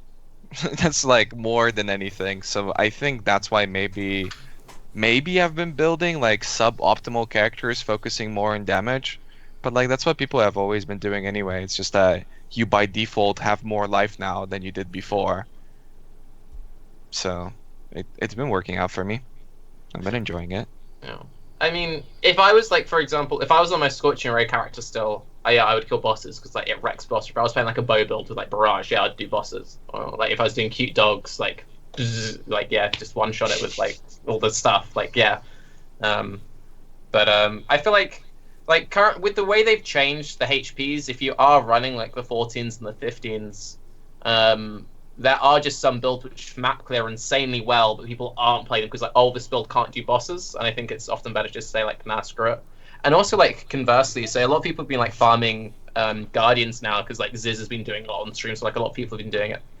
And my friend, he's like, well, I have like a jug which can face tank Guardian all day, but then I just like clear the map with my EK Nova and I swap characters, and that's one thing I kind of like now, that you're getting people doing stuff like that. And he's that's like clearing the map like 3-4 times faster than Ziz is. And it's like, well, if you're doing it for, sorry, he's gonna be angry now that I've told people what he does, but like, it's like when you do stuff like that, it's like, yeah, it's like way more efficient. Yeah, why not? Yeah. Have one map clear, because I mean, like at a certain point, like a tier 1 doesn't clearing the trash. It doesn't feel any different between a tier 1 and like a tier 15, tier 16, and then so I guess switching to your dedicated boss code would be kind of nice. Again, this is stuff like for hardcore where you care about losing all the stuff you've invested in. So it's just like you can just make some like YOLO tabula, don't give a shit, I can clear the map really quickly, and then swap over if you're like farming Guardians, if you're doing that, or Shaper or whatever, I don't know. I've been pretty consistently killing bosses, but I love killing bosses. I'm playing a barrage character, so it's not too bad. If you are playing a character that doesn't have that very good single target, it can feel pretty rough. But I mean, it doesn't really feel very rewarding though. I'm not gonna lie. When you're like rocking your maps and you're getting some tons of nice drops throughout the map, and then you have this like intense fight with the boss, and you're like, oh my god, that was an epic fight. Yes, I finally got them. I even died twice in this fight. God, this map was heinous. And then you get it, and he's like drops a rare heavy belt. You identify it and vendor it immediately. And you're like, this happened to me today. Is actually I did this like nasty 8 mod abyss map. Calm killed me twice, lost 20% XP. I kept going back. Fuck it, I'm doing it now. I'm gonna make it happen. Ran in, finally took him down. Get a rare heavy belt. Feels bad. Yeah, but that's what I'm saying. Like, you need to give bosses like XP or something. So even if people don't see it, like you can always tell them, "Hey, but you got EXP," and then they're gonna be happy. Like you can't ever fix bosses by having them drop more loot. You just can't. Like it will work for the people who would kill bosses 1,000 times, but the average player is never going to do that. Like, they're gonna kill the boss 5 times. It's not gonna drop a comes hard, and they're gonna freak out on Reddit about how they're never lucky and they've been playing for 10,000 hours and they've never even seen a 6 link. Like, it has to be EXP. They must. And I would be fine with that too. I think it would feel a lot more rewarding, and it would create an interesting playstyle, and it would actually, for people like what you mentioned, Tarke, where they swap characters, it would be like a legitimate concern, right? Because it's like, well, I'm swapping characters, but I need EXP on the mapping character, and on the boss killer, I don't necessarily. Therefore, like, should I really be doing this, or should I have like a more optimized character for doing both, but with a little bit of a risk? I don't know. That would be cool. I remember once I had this. I don't know if I like it. Like, I remember someone once had the suggestion that maybe if you like you killed the boss, you got like a buff for the rest of the map. So maybe like they had a system where like you rush the boss first, but I think that wouldn't really work. I don't know. Or you could like go with the Diablo 3 route where people would just like you. That's how you would level characters. It would be like 6 people, and then everybody would run to the boss and just feed EXP to a single person who's joining different maps. I don't know. That would be kind of annoying, but like, who really cares about like a 100 push or something like that, or pushing other players? Like, people would still continue to play their own games. So. And I mean, I don't mean for it to be like the boss is 50% of the map seed total EXP or something like that. Like, that's obviously too far. But yeah, just make it feel like something. Because right now bosses give you like barely anything. Like, you kill 2 blue packs and it's a boss EXP. What if they had like a very small chance of like dropping offering or like mortal fragments or maybe some like pale council fragments or something? Yeah, like for instance, you could farm. You like need a comes hard. You know this boss has a higher probability of dropping a comes hard. Like, it's very slight, but it's always there. You know, maybe like when Rumi was really expensive, and that was partially the reason why people were running at Ziri and why people were like clearing at Ziri, was because Rumi was hella expensive, and that area has a higher probability of dropping this stuff. So that would be like a big boost every now and then. You're still farming at Ziri, you're still getting the big boy items, but every now and then you really feel that big kick. And it could determine some people. I mean, Spider Forest is not the best map, you guys. Like, by any means, but people farm that shit like crazy this league. Just for those doctors. I've always thought like div card boost rates on bosses would be a really good idea. What were you going to say, sorry, Ziggy? Well, that's what I was kind of going to say. I was playing Estuary today, which is like a decent map, and I killed the boss and got Heterochromia. I'm like, 8C, man, this is a cool divination card. It's worth 8C. I'm like, yeah, man, you know, I kind of want to run this map some more and actually want to run to the boss and kill it. I'm like, that's the most motivating boss kill I've had. It's just like, it dropped a cool divination card that I know only it can drop. So I guarantee if they put like a higher chance for bosses to drop steel rings and opal rings and crystal belts and more interesting divination cards, people would be like, hell yeah. I mean, imagine if you like had a pretty good chance of getting a steel ring off Calm when you killed him in Abyss. You're like, yeah, I'd do that. Be nice. Yeah, you'd be pretty motivated then. Because like that's one thing, for example. So like I never like push. The last time I actually like pushed on a character was when I was like playing VMS and I died at like 94 or something like 5 fucking leagues ago. Normally I stop playing my characters around like 90ish.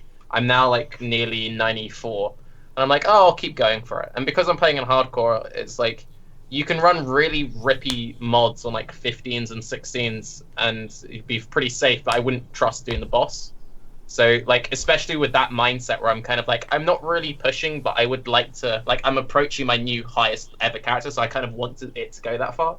Where it's like, it's just not worth the risk to me at all right now. Because like, they're pretty unrewarding in terms of XP, they're pretty unrewarding in terms of drops, and I'm more likely to get one shot by like, yeah, comb or like whatever than some random white. But there are builds that can do it.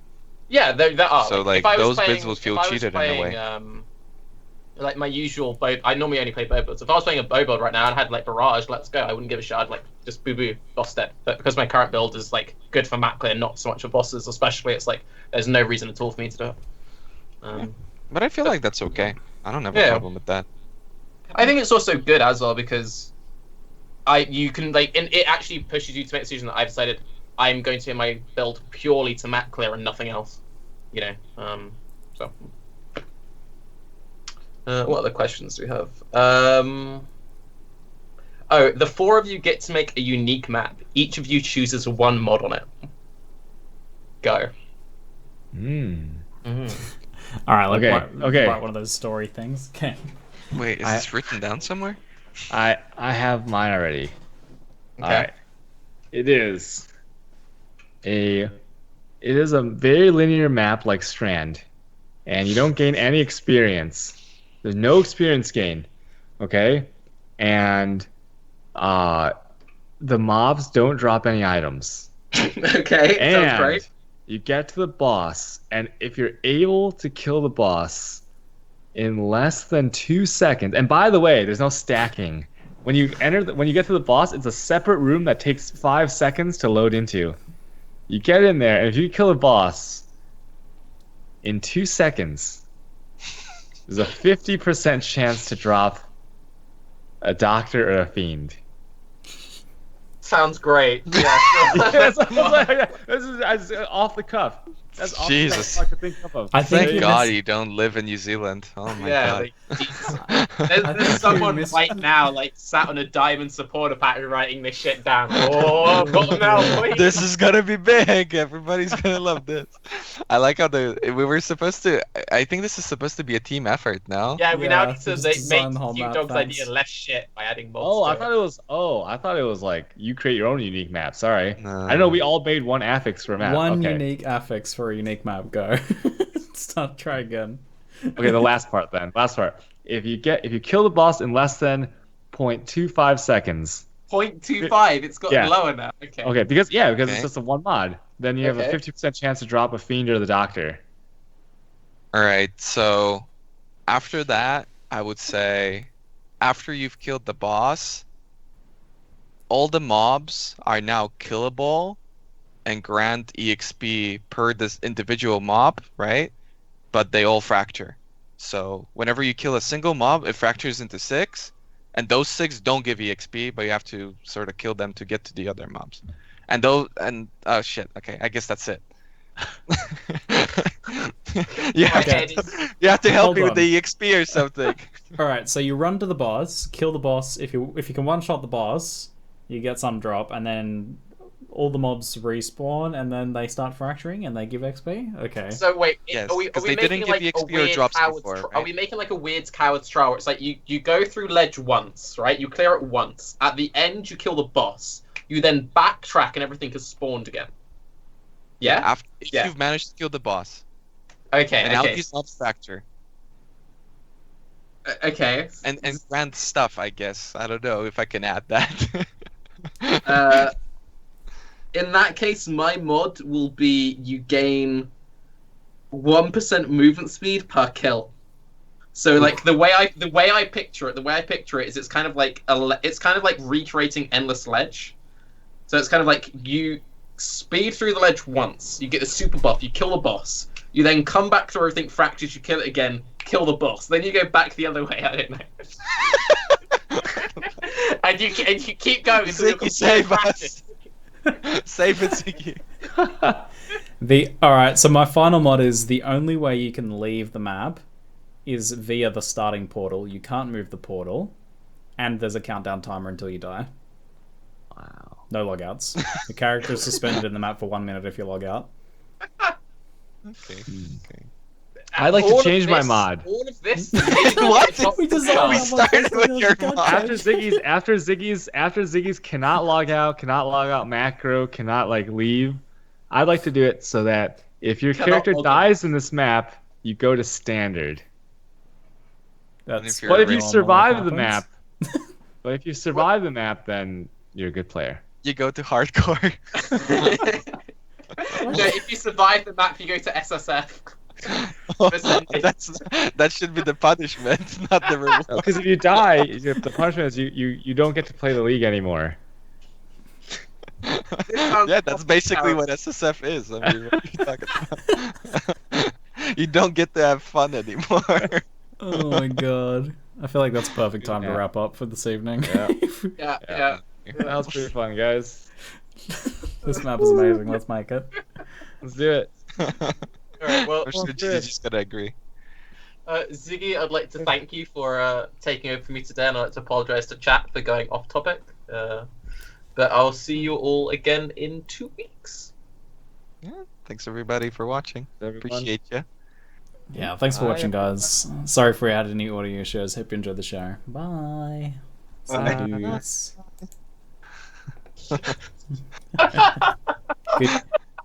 Good try, can't guys. stop. Good try. Alright, I'm sorry, Ziggy. The start seemed really stressful. Yeah. Oh my god. Okay. Remind me not to start drinking before and during the podcast next time. Well, that was an Wait, we're episode still of live, Show right? Waste.